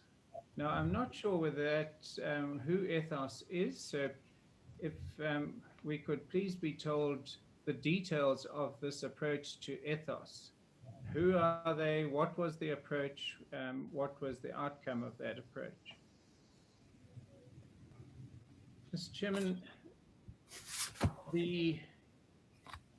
one of the questions that needs answering in terms of assessing the way forward is how many aircraft are now left at with SAA for the use of SAA. So how many aircraft are left, and how many have been returned to the lessors? Chairman, Honourable Mente touched on South African Express, but can Minister Gordon please let us know whether the severance package that's being offered to SAA is going to be offered to SA Express, and if so, when and how, and if not, why not? Why are SAA employees being treated differently from SA Express employees? And then in terms of the process of reducing the numbers at SAA, what is the process to be followed to select the people to be retained both in the cabin crew and of the pilots? And why are severance packages being paid to people in jobs where the jobs are going to apparently continue? In other words, we're going to pay severance packages, get rid of more people than are required in a particular category of employee. Why is that done? I mean, it just doesn't make any financial sense at all. With regard to these voluntary severance packages, Mr. Chairman, I'm wondering whether you could turn your camera off, please, because it seems to be that we're looking at you all the time. The employees who get paid the voluntary severance package, will they then also be able to claim retrenchment benefits from the Unemployment Insurance Fund? Mr. Chairman, one of the reasons that I was trying to get clarity about who is accountable here for SAA, the question really is why the annual report for SAA has still not been made available for the 2018-19 year. Long before business rescue, long before the COVID-19 lockdown. Why is that annual report, which was due in September last year, more than a year ago, still not available and not being tabled in Parliament? Mr. Chairman, there's much been made by the Minister and Mr. Dongwane about the uncertainty about the future in terms of how it's going to play out. And so the question asked by Honourable Kachalia is a very valid one in terms of what the actual losses are going to be in the future. But even more important, Mr. Chairman, the working capital that Mr. Dongwane has made much of in order to see the airline through to... Chairperson, can I intervene, please? Chairperson? Yes. Can I appeal to Mr. Lees that he doesn't make snide remarks about Mr. Dongwana or about myself by keep using terms like much has been made. He's welcome to ask any question, and we, with the appropriate level of dignity, that is what is expected in a parliamentary context, and we will certainly reply with the same decorum. But I think the snide references like much being made can be avoided out of respect for each other, if for nothing else. Thank you, Chair. Thank you. May I have the privilege of coming in here after the Minister, please? Sorry, Honorable Kashalia, I have to quickly rule on that one. Honorable, yes, I think I was also about to persuade you to concentrate more on issues that you want to raise in relation to what is in front of us. Taking a swipe on members and the people that were invited in this session is not going to help us, because we're a portfolio committee and we are not supposed to play party political kind of chess here. Please continue, sir. Chair, can I come in here, please? Come in. Mr. Lees has been very measured in his response. When he refers to much as being made, he might as well be saying, no, sir, hold on. He might as well, he might as well be saying that no. There's And only Honorable one Chair. referee so long. For now, Well, there's only one referee. This railroading is ridiculous with respect. Okay, please. We're not going to finish if we continue that way. People have raised issues and they want those issues to be responded to. Therefore, then we must not delay that process. Honorable member, you know what you're not supposed to do. This is a portfolio, it's a joint portfolio session. It's not like your National Assembly kind of a session. Yes. Continue, sir. Mr. Chairman, the use of the term much has been said is normal use in the English language and was not intended as a snide remark. And if it was taken that way, I certainly apologize. But a lot has been said about those things. So it's just normal English language. And Minister Gordhan, I think, understands that, but my apologies if it was taken as though it was a snide remark. Mr. Chairman, so now let me get back to where I was. Mr. Dongwane and Minister Gordhan have stated that in a liquidation, the creditors would get no dividend. My question then is, if that is the option, why have we offered them any dividend at all in a business rescue situation? And that includes unflown tickets. So, I mean, there are billions of rands that we're giving away where we don't need to give anything away. Creditors have knowingly, over a very long time, done business with a bankrupt company being SAA. They have taken that risk. It has been public knowledge for years that SAA was bankrupt. They took the risk. Why are we now taking taxpayer money to pay them? Mr. Chairman, the question of the bailouts for SAA Technical, Air Chefs and Mango, on what basis then?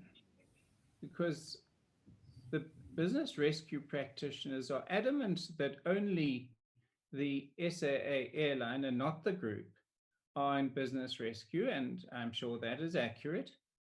On what basis and what authority then do the business rescue practitioners have to include bailouts for the subsidiaries? Dondo, your microphone's on. On what legal authority do they have to intervene in the business of Mango, SAA Technical, and Air Chefs? I don't understand, but then I'm just a bookkeeper and a simple member of parliament and not a legal person. So I'm curious on what authority do they have for that? Mr. Chairman, can I please be given reasons why Les Mattison is not present at this meeting? He and his firm have taken millions of rand in fees to participate in this business rescue process. We have had one meeting since May tonight. On what basis is Mr. Mattison not present to account for what has happened under his management as a co-business rescue practitioner?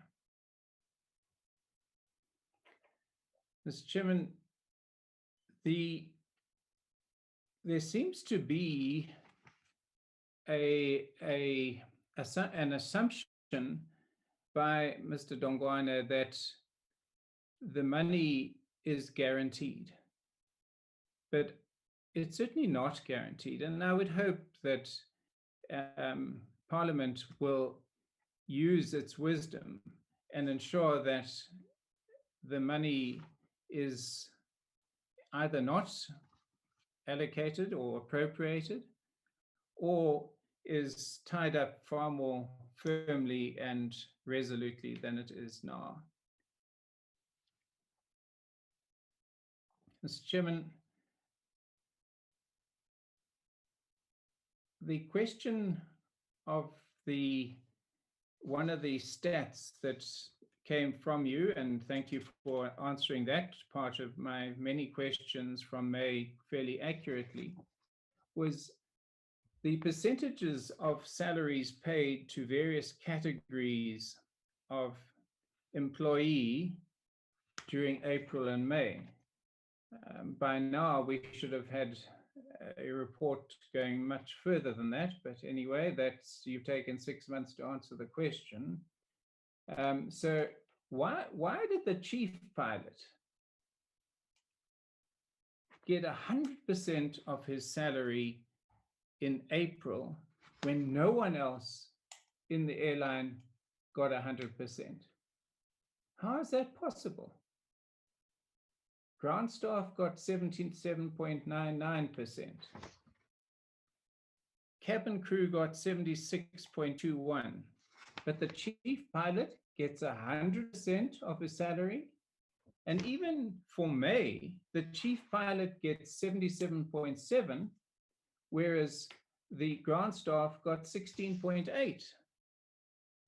And cabin crew got 11.6%. Why was the chief pilot so important that he or she got such a high proportion of their salary? Now, Mr. Dongwane, you talk about key placeholders to keep the airline going. Who are the? You know, okay, hold on, Mr. Lewis. Yeah, somebody's calling me. It's me, Chair Mauda. Mawatu, yes, Mawatu. Chair, I just want to ask a question. How many questions has Mr. Lee's already asked, and how many more to go? Because I don't know if anyone is taking stock of what he's saying, and how are we going to respond? Because we have questions that we want to ask, but there's no indication of is he going to finish anywhere in the near future, or we're going to be here until tomorrow? Please. Okay. Can I also follow there? Yeah. Okay, thank you, Chair. I also wanted to really appeal. We meant to finish at 9. Now, we are all members of Parliament here. We seek answers. It's a joint meeting. Now, this might be a practice in Scopa that colleagues go on and wants to ask everything. And clearly, they've got lots of information. How many people getting paid, or they know their personal payment? I don't know. How do they know that? But nonetheless, can the member really conclude? We need to also ask questions. When is the executive going to answer? Also, the business practitioner is really unfair. Thanks. Okay. In view of the this issue, I'm happy to be here until tomorrow. Kashalia, I will, next time you do this, it will be your seek of permission to leave this session. Can I appeal to Honorable List to conclude his input, because there are other people who still want to engage here. Thank you so much. Chairperson. Yes, sir.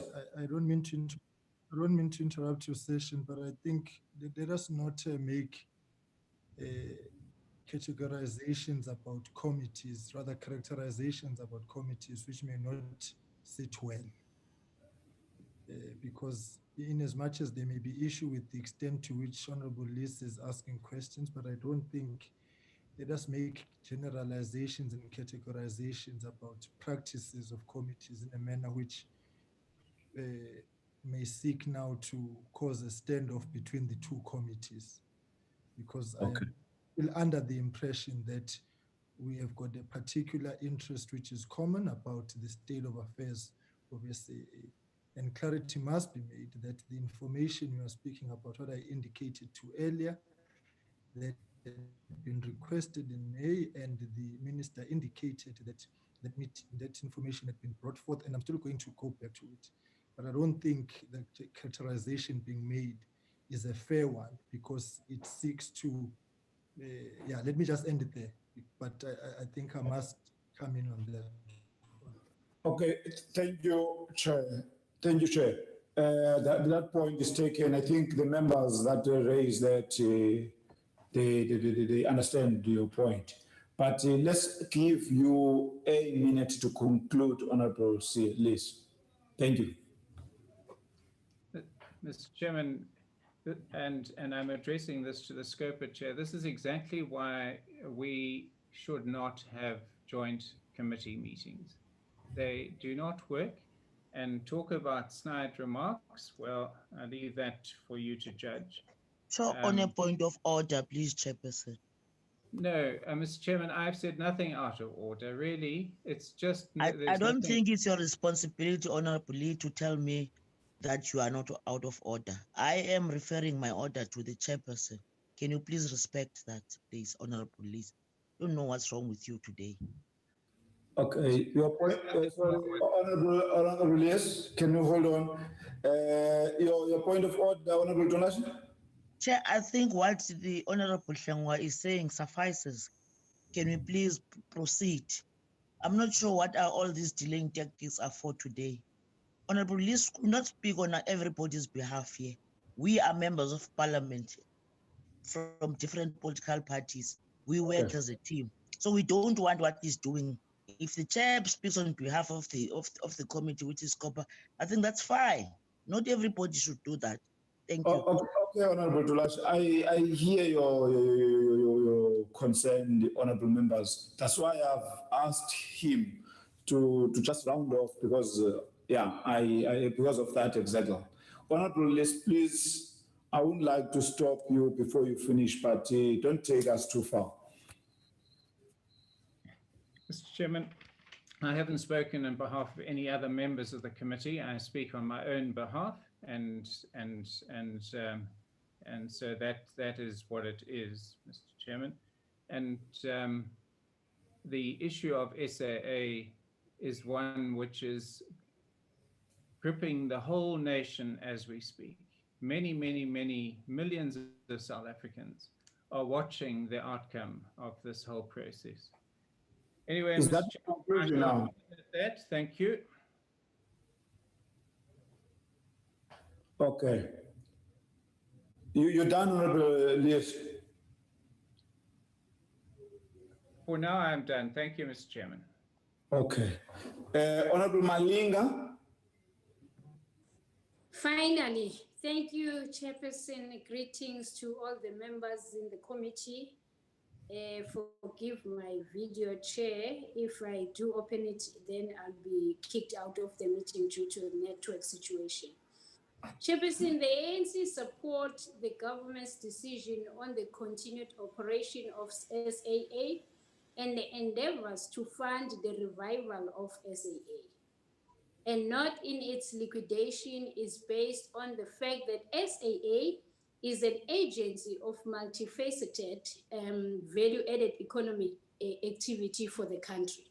Having said so, Chair, I'd like to ask, what are the critical benefits of the business rescue process besides the large reduction of the liability, which is definitely positive? Thank you very much, Chair. Thank you, Honorable Malinga. Honorable Hadebe, you asked to be given a follow-up question. Yes, thank you, Honorable Chair. Let me also thank the Minister and Mr. Ndongwana for the questions. However, Chair, we have follow-up, especially to Mr. Ndongwana. He has indicated that he has a roadmap. And Chair, by its nature, roadmaps have dates, timeframes, and milestone projection. Now, my question was very clear. As when is the business rescue practitioner planning to file a notice of substantial implementation of the plan, which was adopted by the 14th of July, by the way? And we need to know, because, Chair, ordinarily this process was meant to take 3 months and it has exceeded that. Now, when it concerning. Second aspect is that as things stands, Mr. Ndovana does not know how much the process has cost to date. So I would like to get a very straightforward answer, because Section 132A and B indicates that if you have not completed your plan within 3 months, you are compelled to provide a progress report on your proceedings. Now, that progress report include timeframes. This is what we're going to achieve at this date, and this is how far we have gone. Can I get a direct answer in this regard, Chair? And it's quite concerning, lastly, Chair, the rescue practitioner does not know how much they've cost government to date in terms of their proceedings. Thank you. Okay, Honorable, thank you, Honorable Hadebe. Honorable Maoto.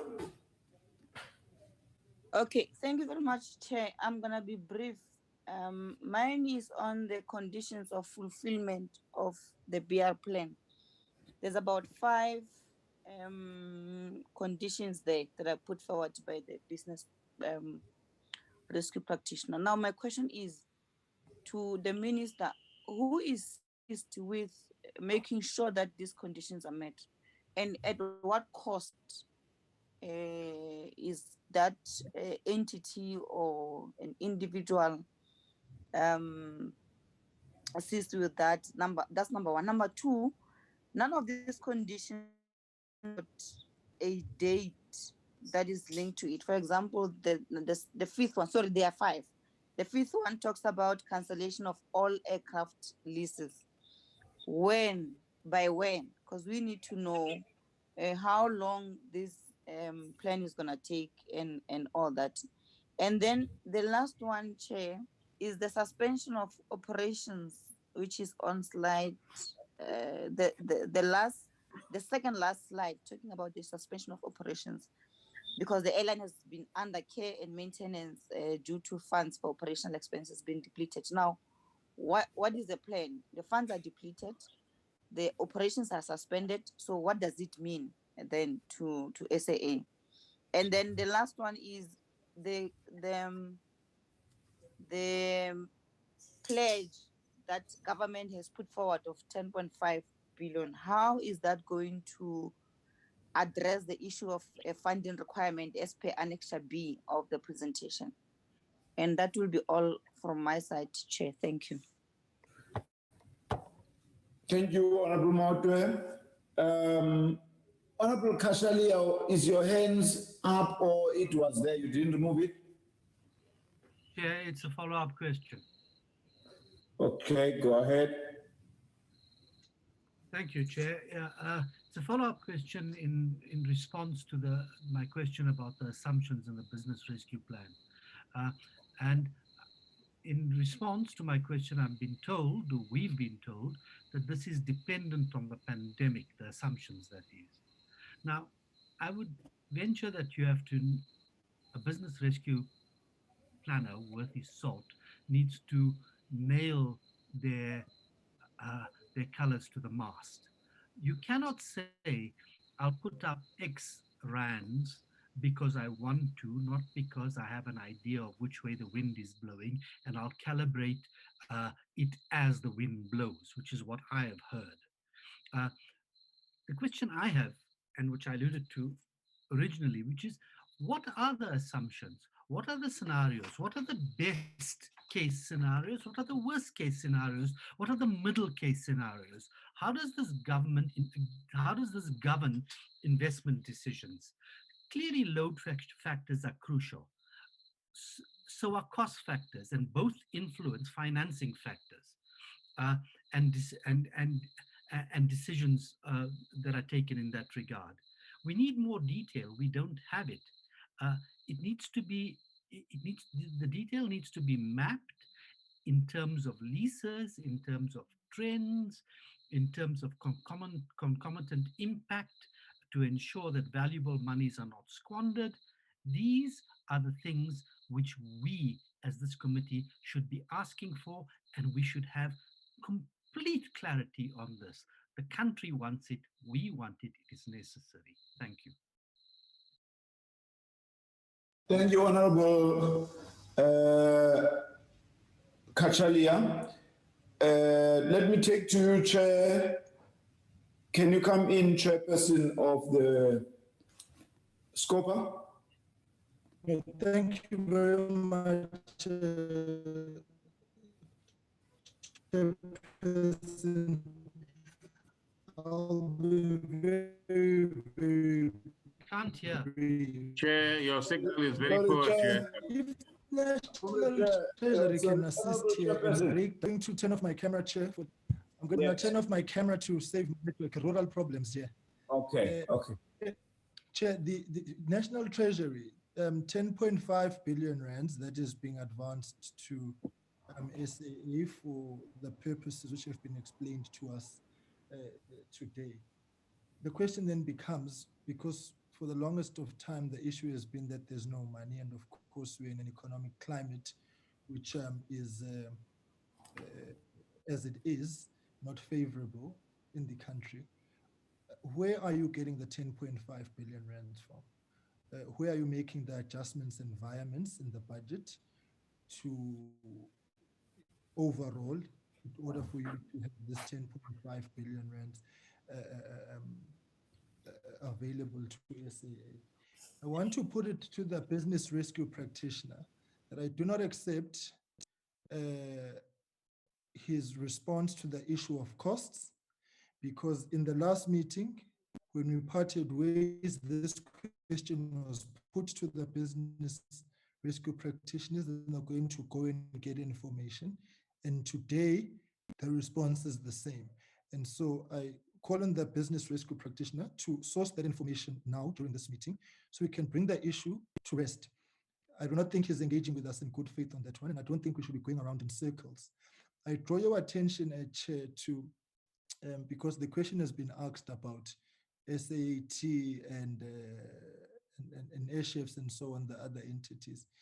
I was pulling up the set of minutes here which were provided to us by, as part of some of the responses that we wanted from SAA.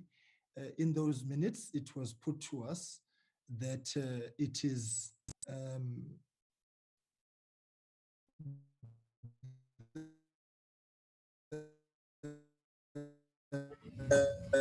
You again disappeared, Chair. You have disappeared, Honorable Chairperson. Business rescue practitioners who will take, if that decision can be expanded up, or limitations rather, so that we always. Honorable Chairperson. Yes. You disappeared for 2 to 3 seconds.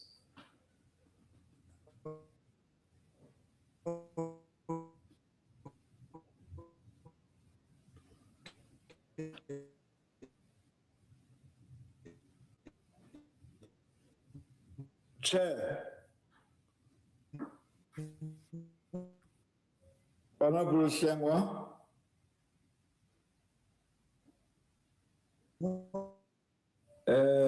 In the light of... He must come back to Parliament, Chair. Yeah, Honorable dealing with him. He must come back. Yeah, we will have on the issue of the business rescue practitioners and they being them to unpack that decision and what, because Chair. Yeah, I don't. Am I audible now? Yeah, you have not been audible for more than 50 you seconds. May proceed. Yeah, okay. May proceed, Chair, I'll come back. May proceed. Yeah, because now the time is 10 to, we might not come back to you. I'm taking, there's a last person here who has been, Honorable Shabalala. Honorable Shabalala.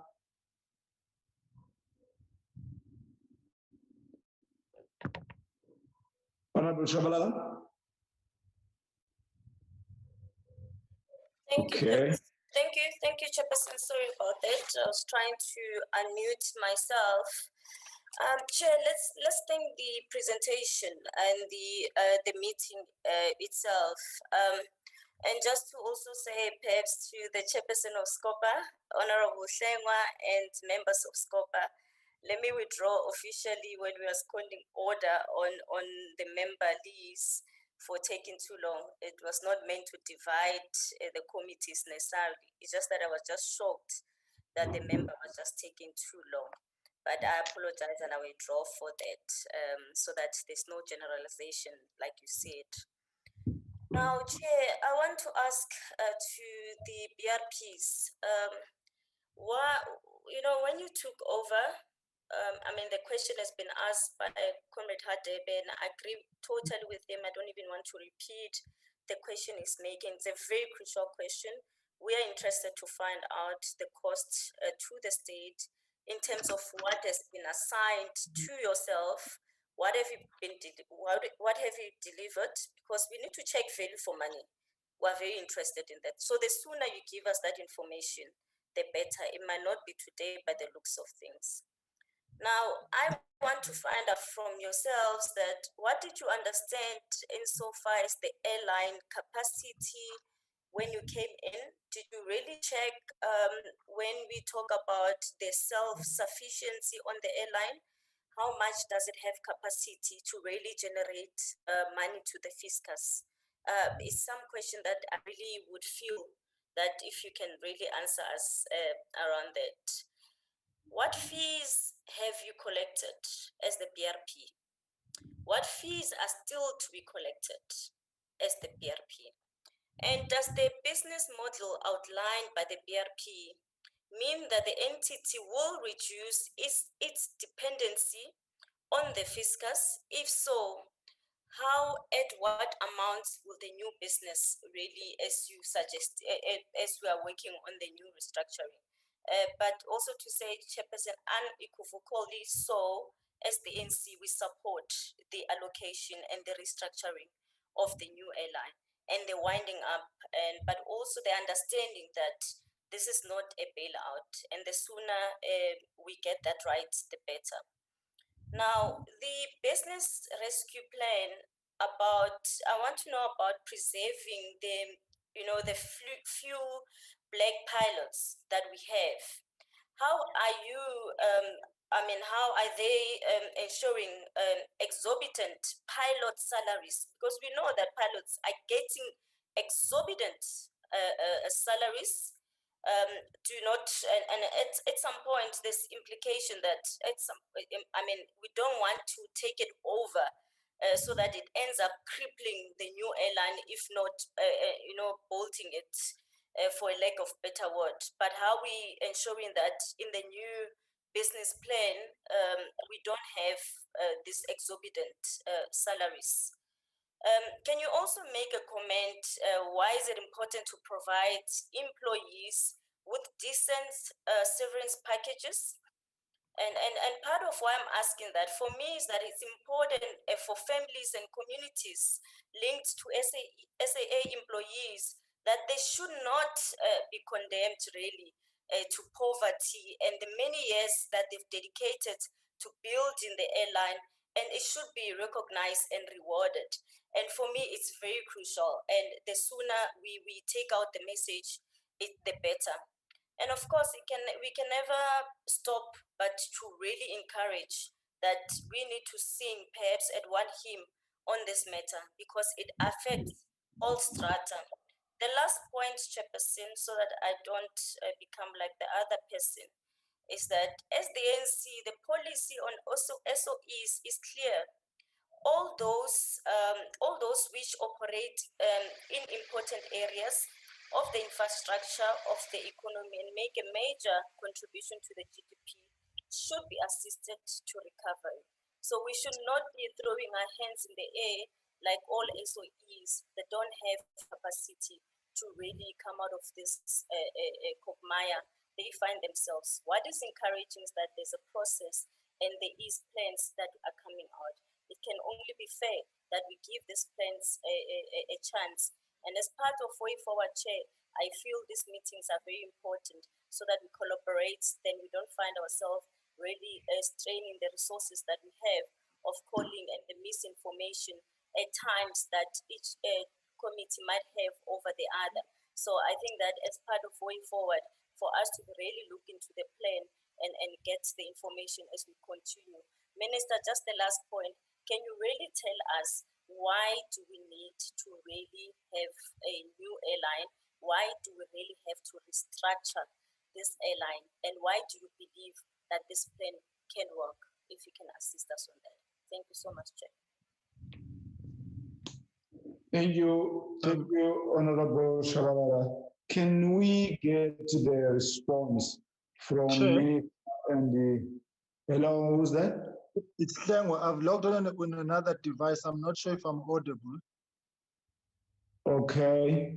The difficulty is whether you have already had other contributions that take place before. I have. I'm not sure which part was not audible, but I think the business rescue practitioner would have heard me that I do not accept. I think towards the end.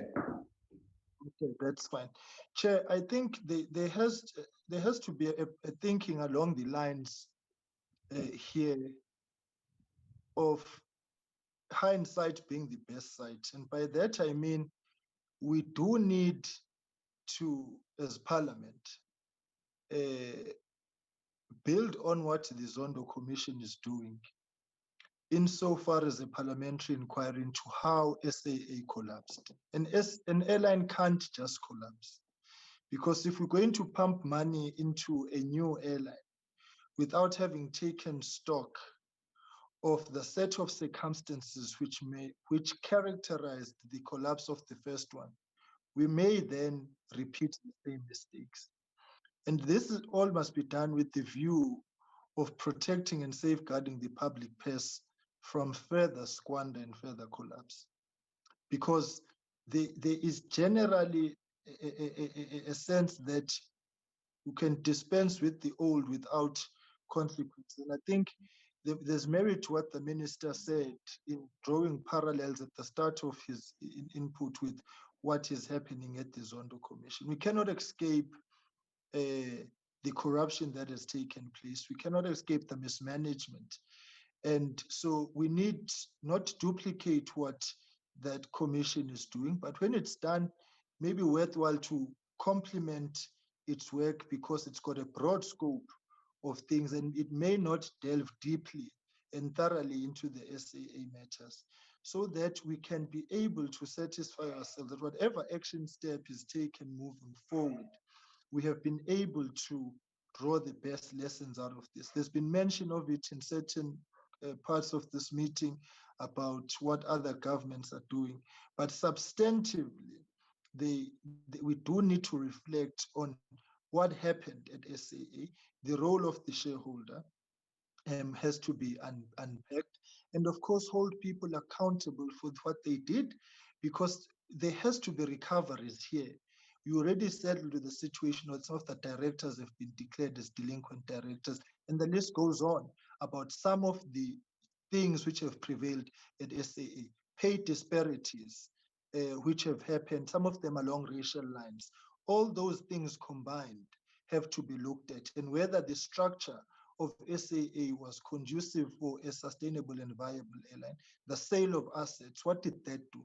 If we don't take time to look at the root cause of the collapse, all the good intentions which may be presented today, characterizing the business rescue plan, may find themselves wanting if we continue doing things in the same way. I just wanted to make that observation and draw the attention of colleagues that there's a Zulu saying,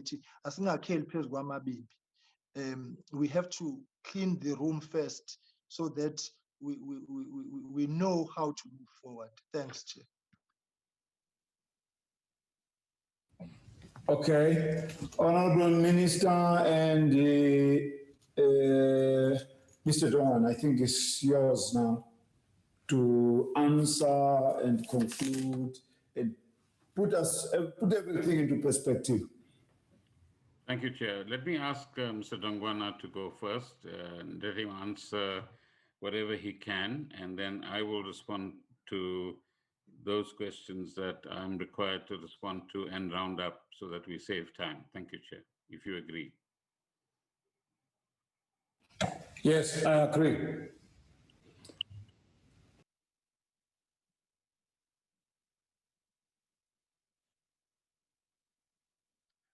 Thank you, Minister, and thank you, Honorable Chairperson. I'm going to start with the questions by Honorable Liz.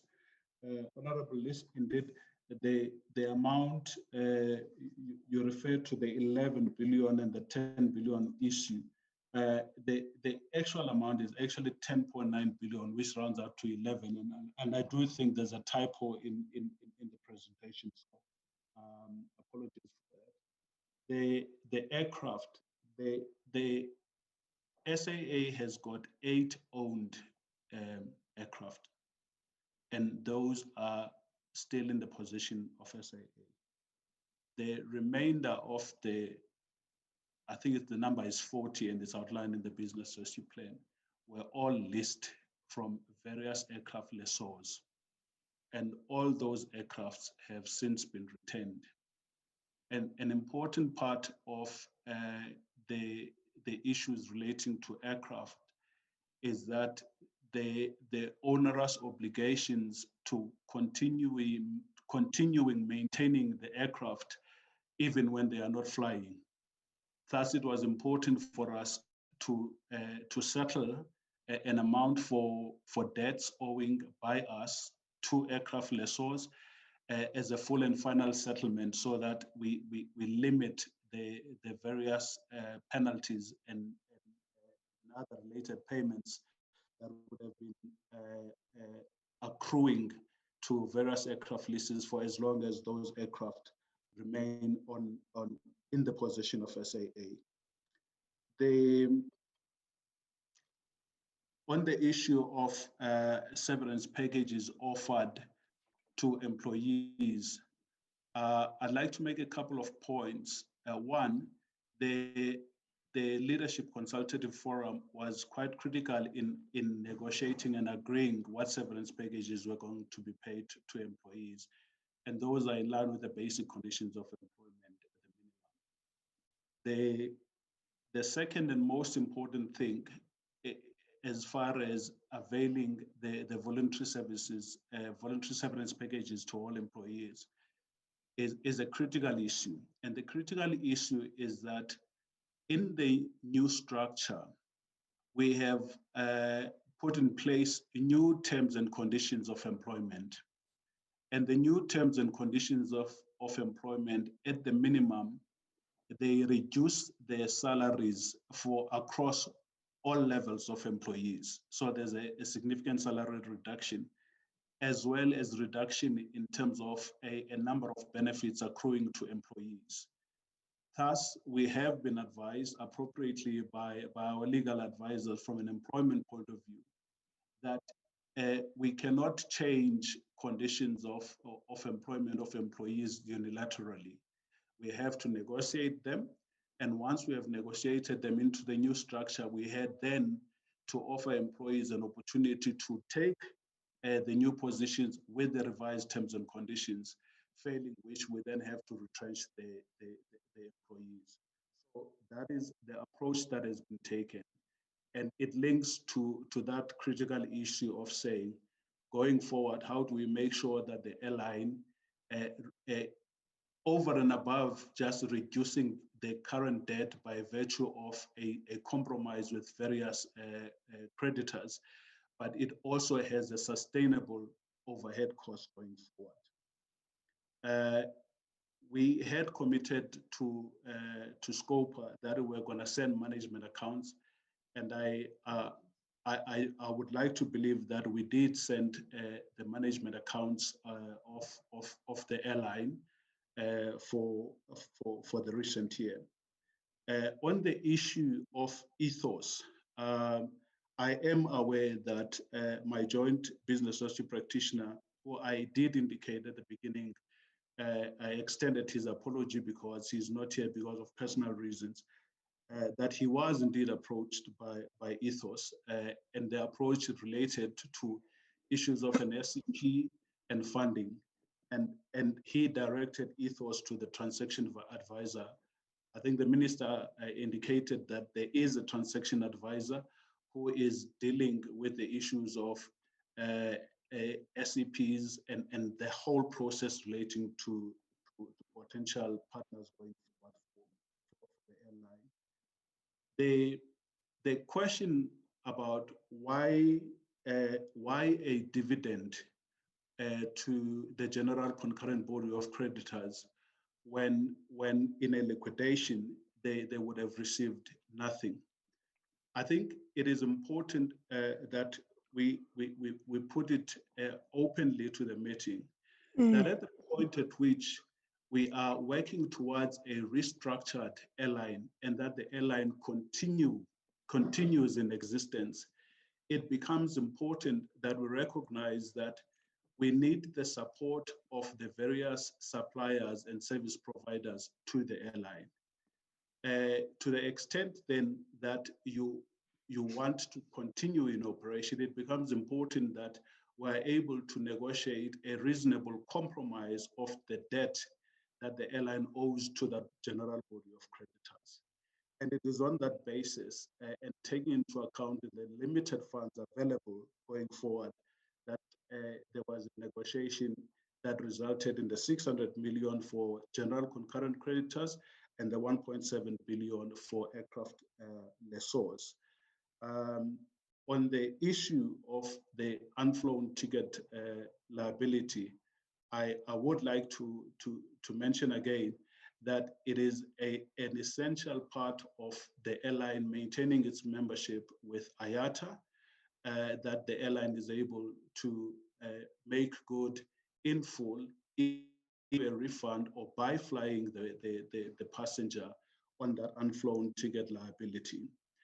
Not only is that important for IATA, it is also important for the Star Alliance. It is also important for the various code-sharing agreements with various individual airlines.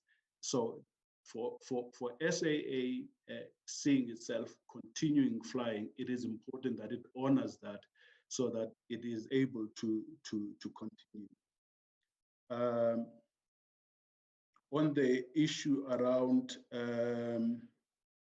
the various issues around the chief pilot and the various salaries that have been paid and percentages, I am not in a position to answer that question, Honorable Liz, and I am more than happy that if there are any missing questions that we get them in writing so that we can respond fully as business rescue practitioners through the channels that we have been using of providing answers to various questions to Parliament.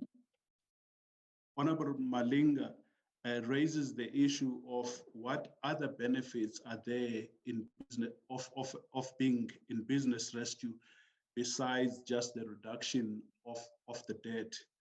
I think beyond just the reduction of the debt, probably the first benefit of being in business rescue is that we would remember that a company goes into business rescue because it is in financial distress, and financial distress is defined in the Act, and it includes the fact that the company is unable to meet its obligation as they fall due.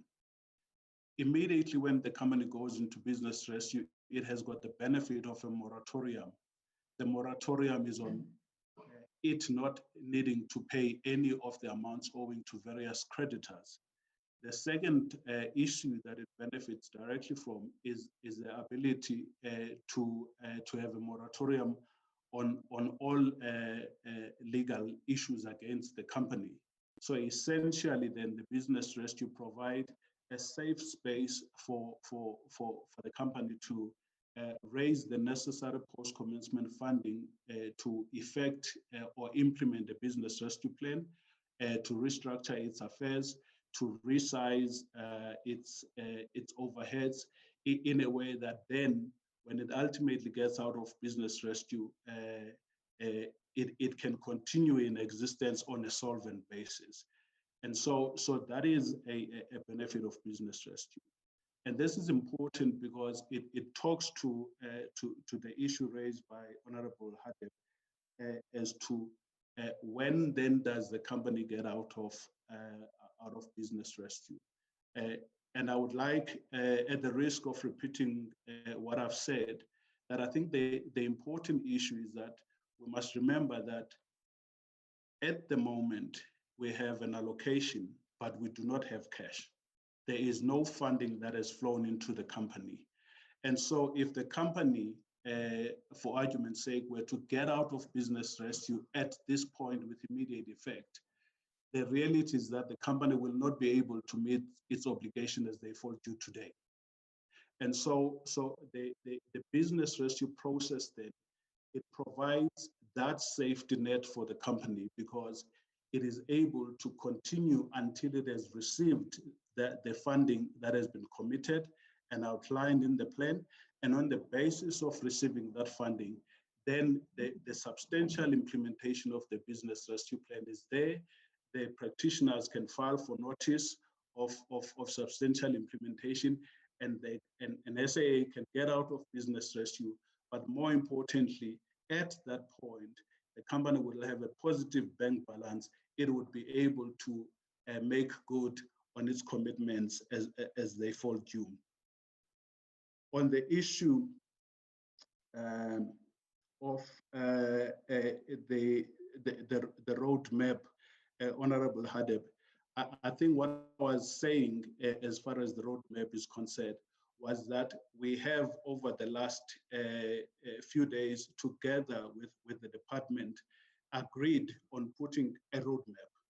And we're working together to put that roadmap, and that roadmap will exactly do what you intimated, putting very specific timelines, including who does what, and so we will be doing that. And our commitment was that we will meet on a weekly basis, and then we will be able then to measure the progress. Regarding the reports of the business rescue plan, we have an obligation to provide, in terms of the law, to provide monthly reports for a business rescue that exceeds beyond the 3 months.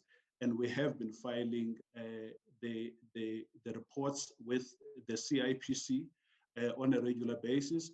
And all those reports are available on the website for the SAA Business Rescue so that they are accessible to all affected persons. The issue of, apologies,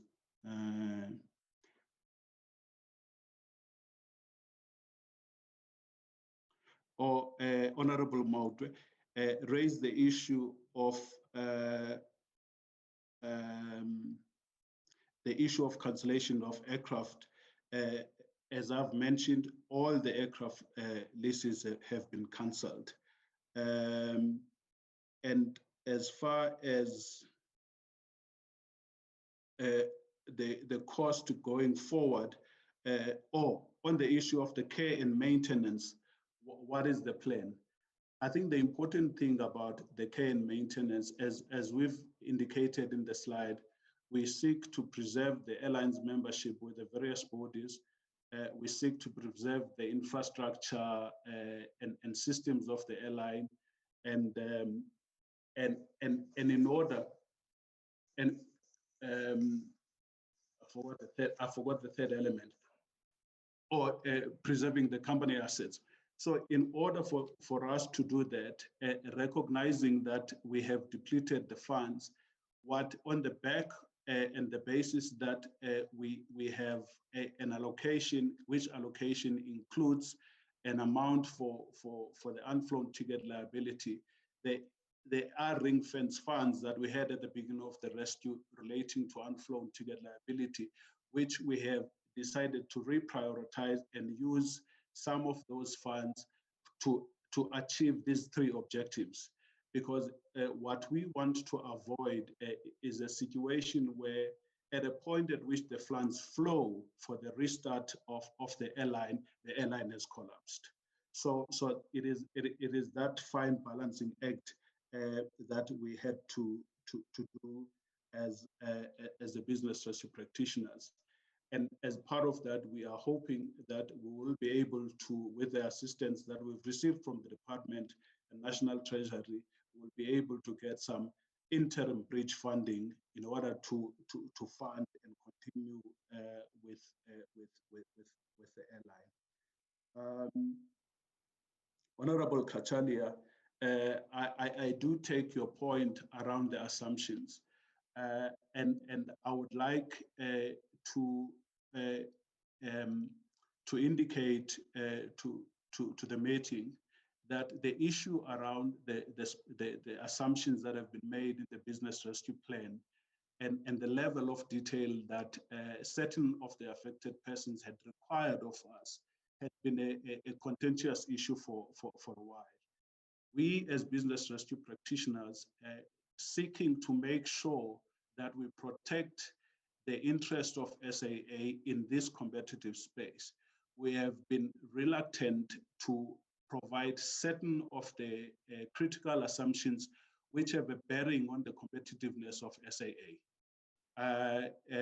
Members will recall that a competitor to SAA had taken SAA to court, and the issue of us not putting in the business rescue plan the certain of the assumptions was raised, and we provided that defense even in the High Court that it would be to the disadvantage of SAA if we were to put all of those assumptions for all its competitors to access, and therefore by the time the airline restarts, it would be in a significantly negative position from a competitive point of view.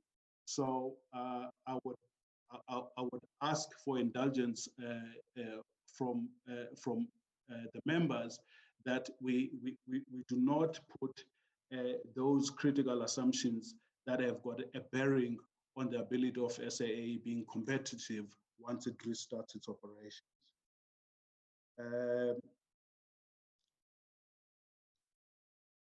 Honorable Chair Hlengwa, I take the issue of the BRP cost as has been raised by various members.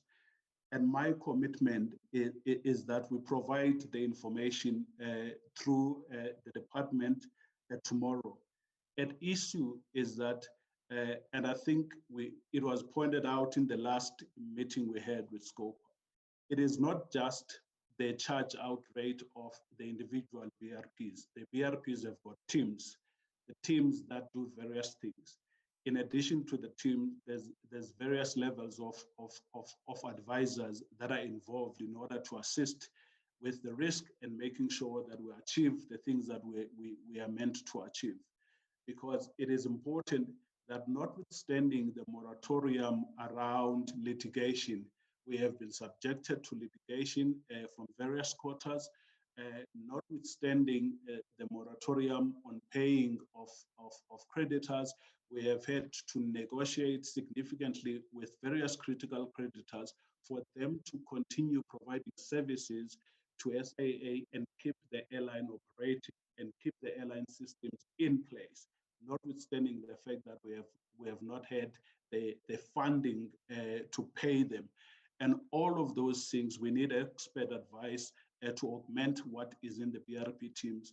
And if honorable chairpersons and members, you could indulge us, let us provide a comprehensive detail of the BRP, of the business rescue costs in full in a document. So that we don't run, I don't at least run the risk of misleading this joint meeting. Finally, Honorable Chabalala, the critical issue around the dependency on the fiscus going forward. The manner in which we believe it is addressed in the business rescue plan is one, the creation of a stronger balance sheet through the compromise of the debt and its writing off. Two, at the beginning of the business rescue plan, a lot of work was done around the routes that the airline is flying, and that analysis focused on what routes are loss-making, what aircraft is, whether or not we've got the appropriate aircraft fleet to support those routes, whether or not we've got the appropriate overheads in terms of the people in the airline. So the revision of headcount, the revision of terms and conditions, it creates a far leaner airline going forward. And we believe that together with some of the processes that have been introduced during the business rescue plan around how we manage cash, processes around how we evaluate quotations from various suppliers in order to make sure that we have value for money, how we stretch the cash available in order to make sure that the airline is not simply paying on an ongoing basis without actually managing its cash flow. All of those with the right management will ensure that this goal is achieved. But again, a critical issue is that once all of this has been done, it becomes absolutely critical that the management team is committed in doing these things. On the issue of exorbitant salaries, as I've already mentioned, that there is a revision of terms and conditions and a significant reduction in salaries. The issue of employees who have worked for a long time for SAA, I think we need to look at that issue together or in context of a liquidation too. Currently, all and through the LCF process, all employees who have taken voluntary severance packages would be paid their voluntary severance packages, and those that remain and get retrenched would be paid retrenchment packages, which is quite significant relative to a situation where the airline to be liquidated without these packages being agreed to and negotiated with various trade unions, because in that instance, employees would only have been entitled to 32,000 Rand per month. The issue I'm reminded of the subsidiaries, Honorable Liz, the subsidiaries, they are subsidiaries of SAA, but the ultimate shareholder is government. And so to the extent that there is funding available for being made available by government, SAA is merely, in my view, a conduit to ensure that funding gets to the subsidiaries. I will hand over to you, Minister. Thank you, Mr. Dongwana. Chair, with your consent, I think there were one or two issues raised with the Treasury DG, if you'd like to come in now.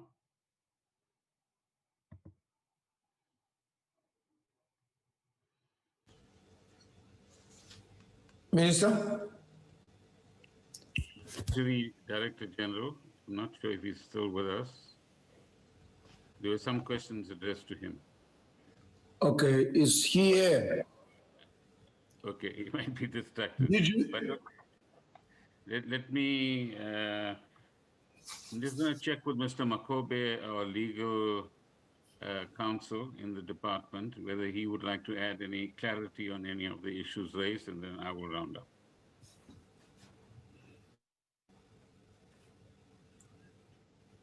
Minister, just to say that the severance packages are paid by the employer, in this case, SAA, but the employees, as like any other unemployed employees, will then claim their money from UIF based on their contributions, but the severance packages on retrenchments are paid by SAA. I think that's the only issue, Minister. Thank you. So, Chair, I will both respond and round up, and let me thank Mr. Dongwana for his comprehensive responses. In respect of Honorable Mente's question around, let's call it more generally, controls in respect of the 10.5 billion rands, I did mention in my introductory remarks that we will put special controls in place, both with ourselves and the Treasury and others involved if need be, because there should be, as all of us would agree, proper oversight over how every single cent is spent and where to what purpose it is actually assigned, including, as Honorable Mente said, for the purposes of operations and the workers. Then, in relation to SAX, which both Honorable Mente and Honorable Lees raised, we have explained to the committee before that SA Express has followed a different path, where a private sector company initially applied to court to put it into business rescue. Thereafter, that business rescue practitioner went back to court and placed SAX in liquidation.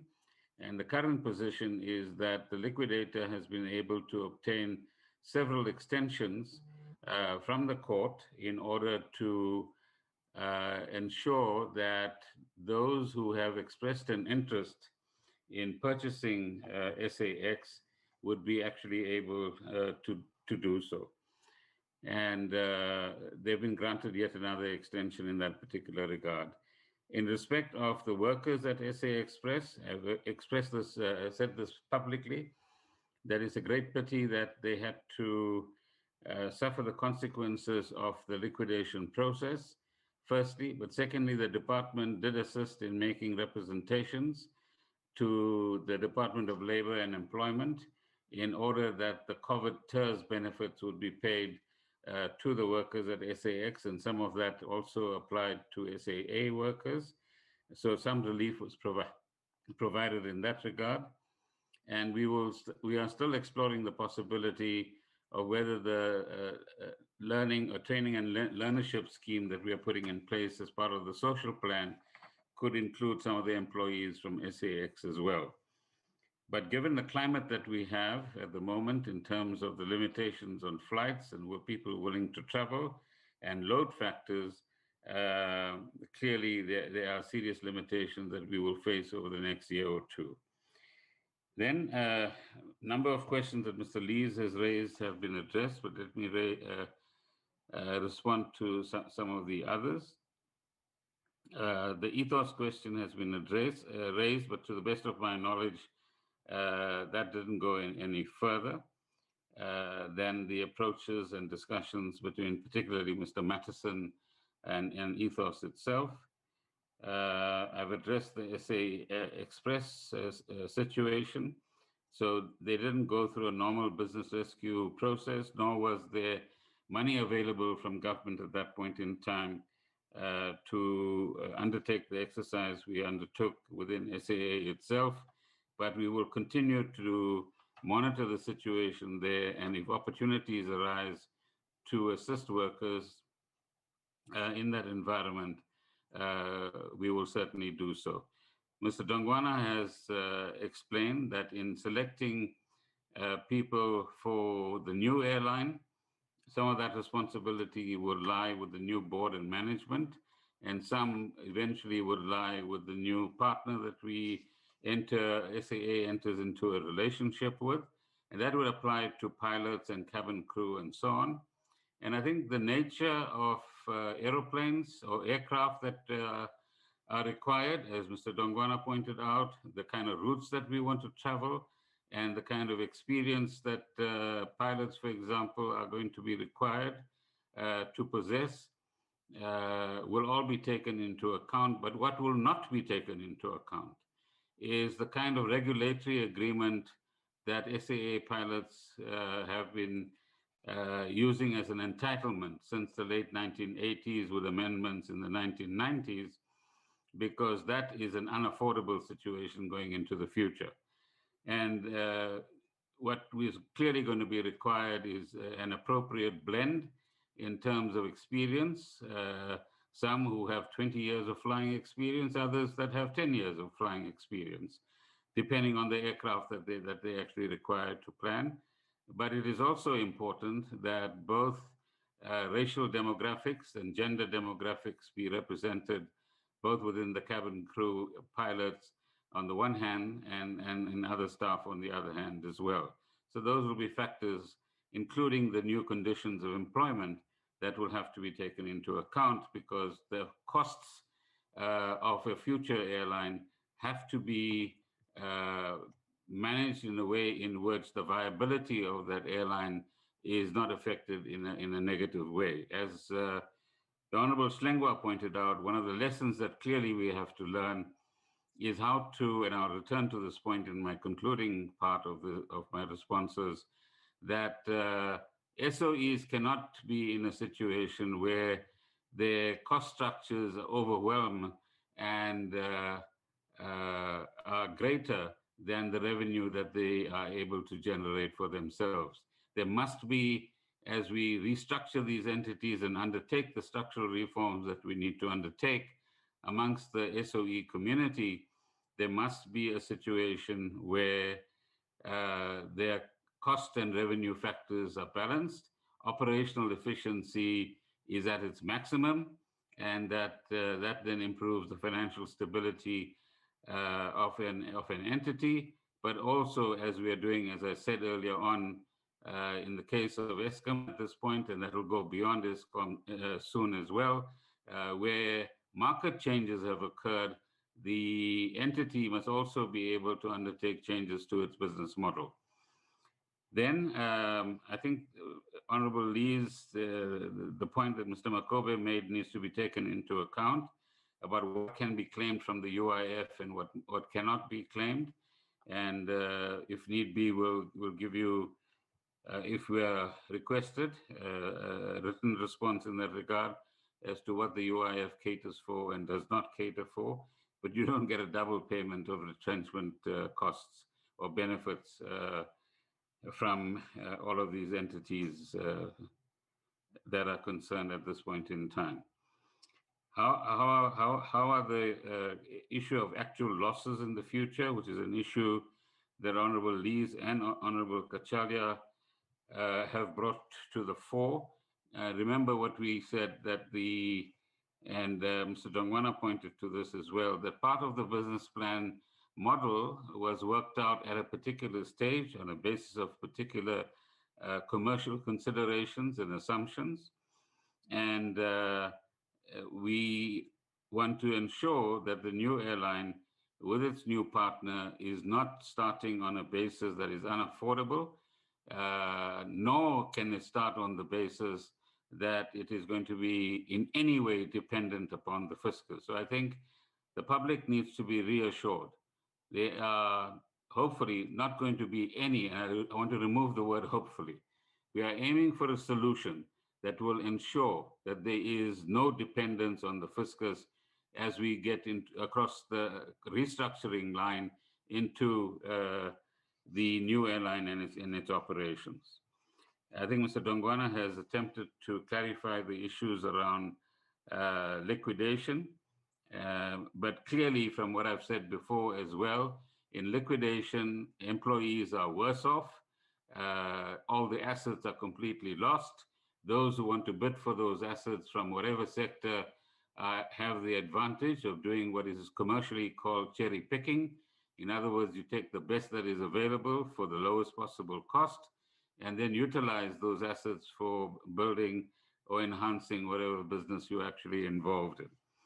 And the whole purpose here, as I pointed out earlier on, is to create a value proposition in the restructured SAA, which makes it an attractive proposition for a partner to combine with. There is continuous use of the word bailouts in the wrong context. I thought we clarified the concept earlier on. amongst us. So we want to again assure the public that this is not a bailout. This is not about the old SAA with the old crooks in SAA, with the old corruption in SAA, with the old capture phenomenon, as Honorable Strangwa pointed out in SAA, continuing with bailouts and abusing that money. This is very specific uses in respect of the 10.5 allocation and some further allocation over the next 2 years to cover the costs that Mr. Dongwana has actually pointed out. And I think there must be absolute clarity that there is a clear purpose for the 10.5 billion rands, which is to undertake the restructuring of this airline in a business rescue context, in order that what emerges, as has been pointed out by the business rescue practitioner, is a viable entity into the future. And our addition to that is a viable entity that has a competent partner to combine its efforts with.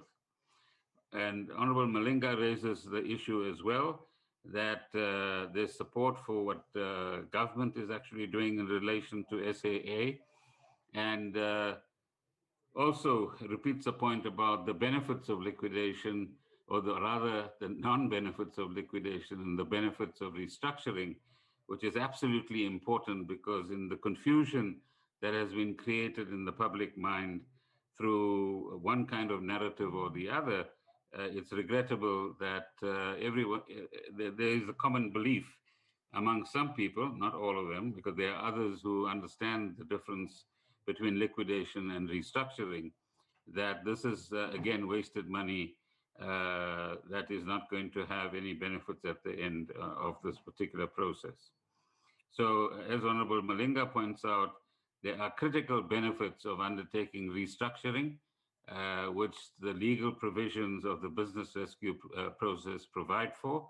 And those benefits include, and let me repeat what I said earlier on, that we are able to preserve the presence and competition within the aviation sector and ensure that for trade and tourism purposes and connectivity purposes, South Africa, as an end of hemisphere destination, is able to connect itself to the rest of the continent and to crucial parts and markets, both for tourism and trade elsewhere in the world.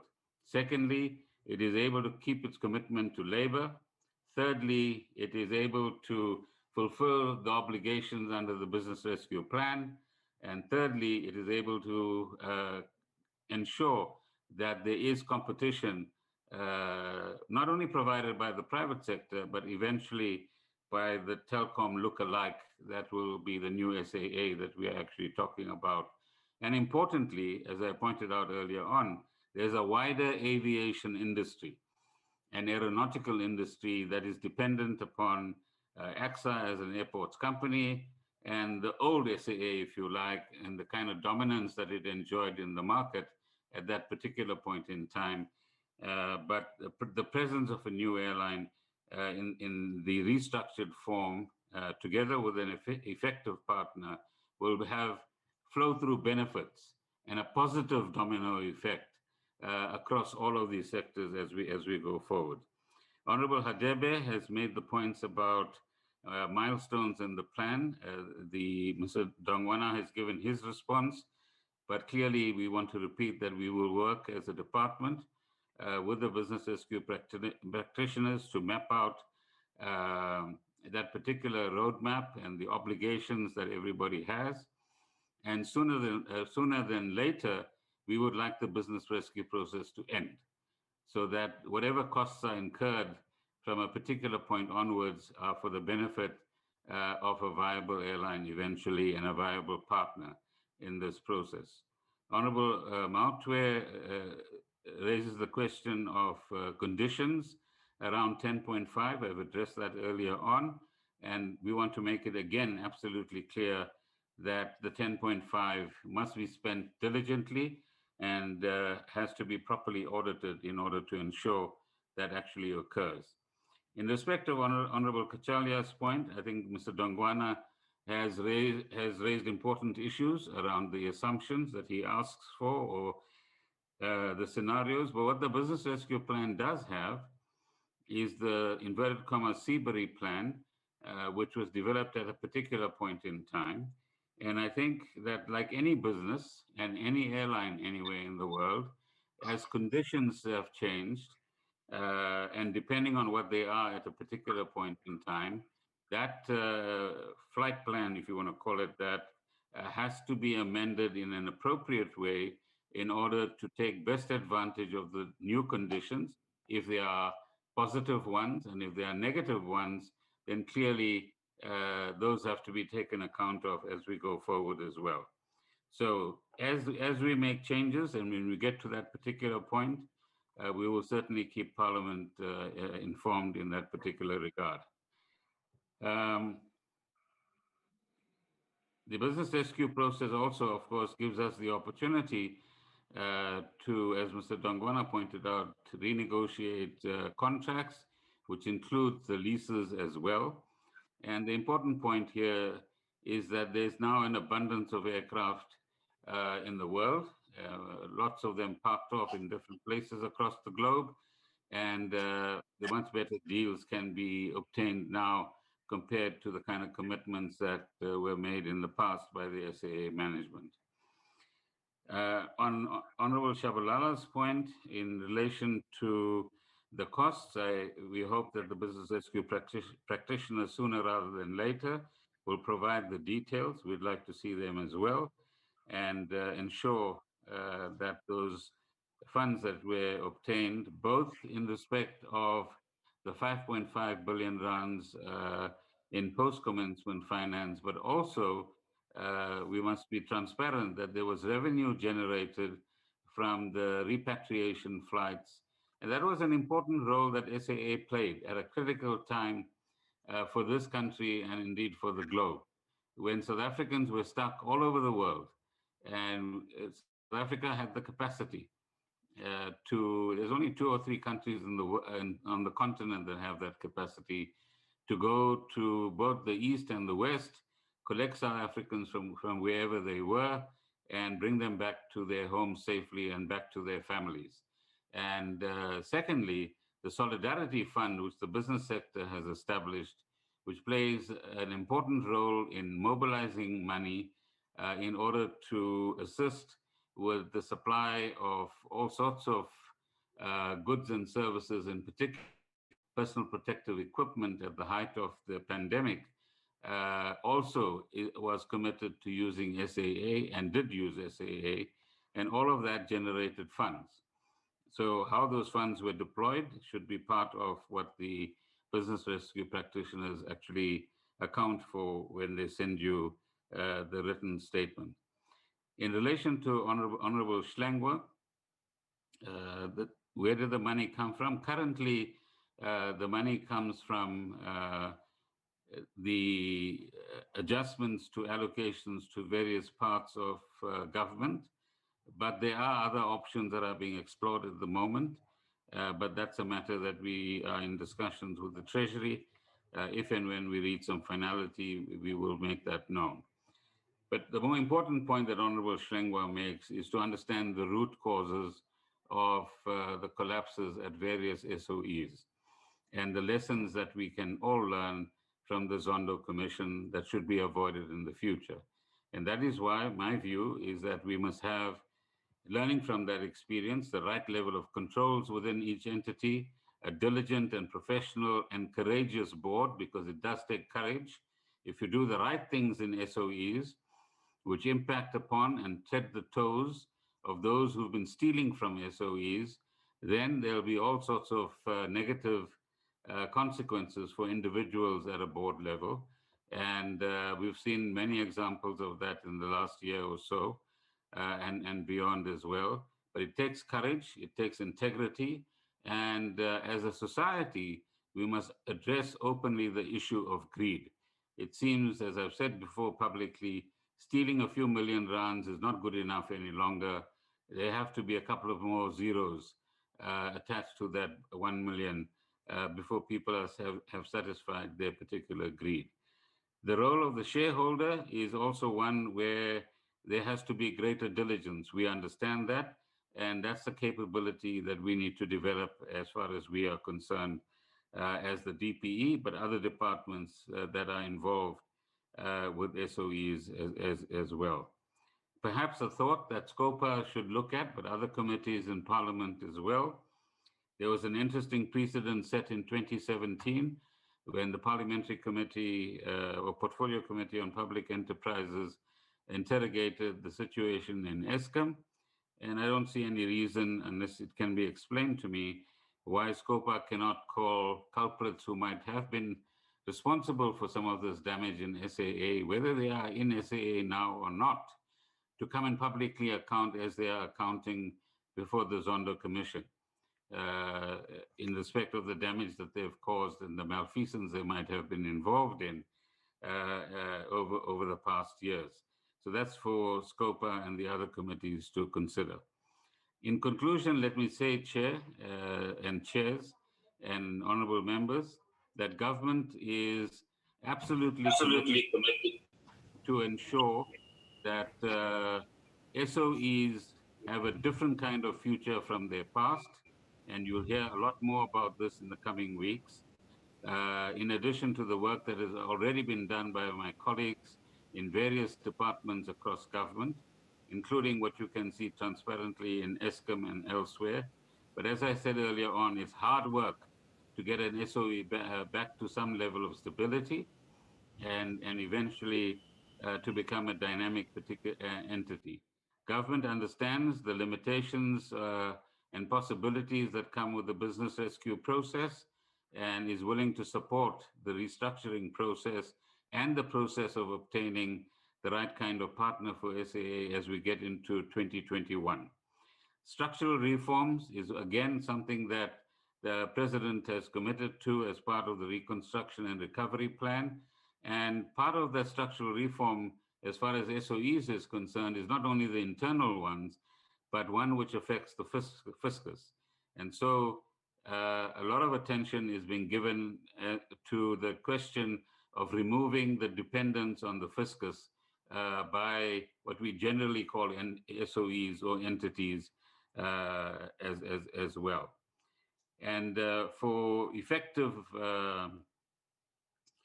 stability, financially speaking, in these SOEs, as I pointed out earlier on, Chair, there has to be the right balance between the cost structure and the commercial revenue that is actually generated by these entities as well. Those who argue that, for example, liquidation is a better option, have to think about two things in particular. There are many others as well.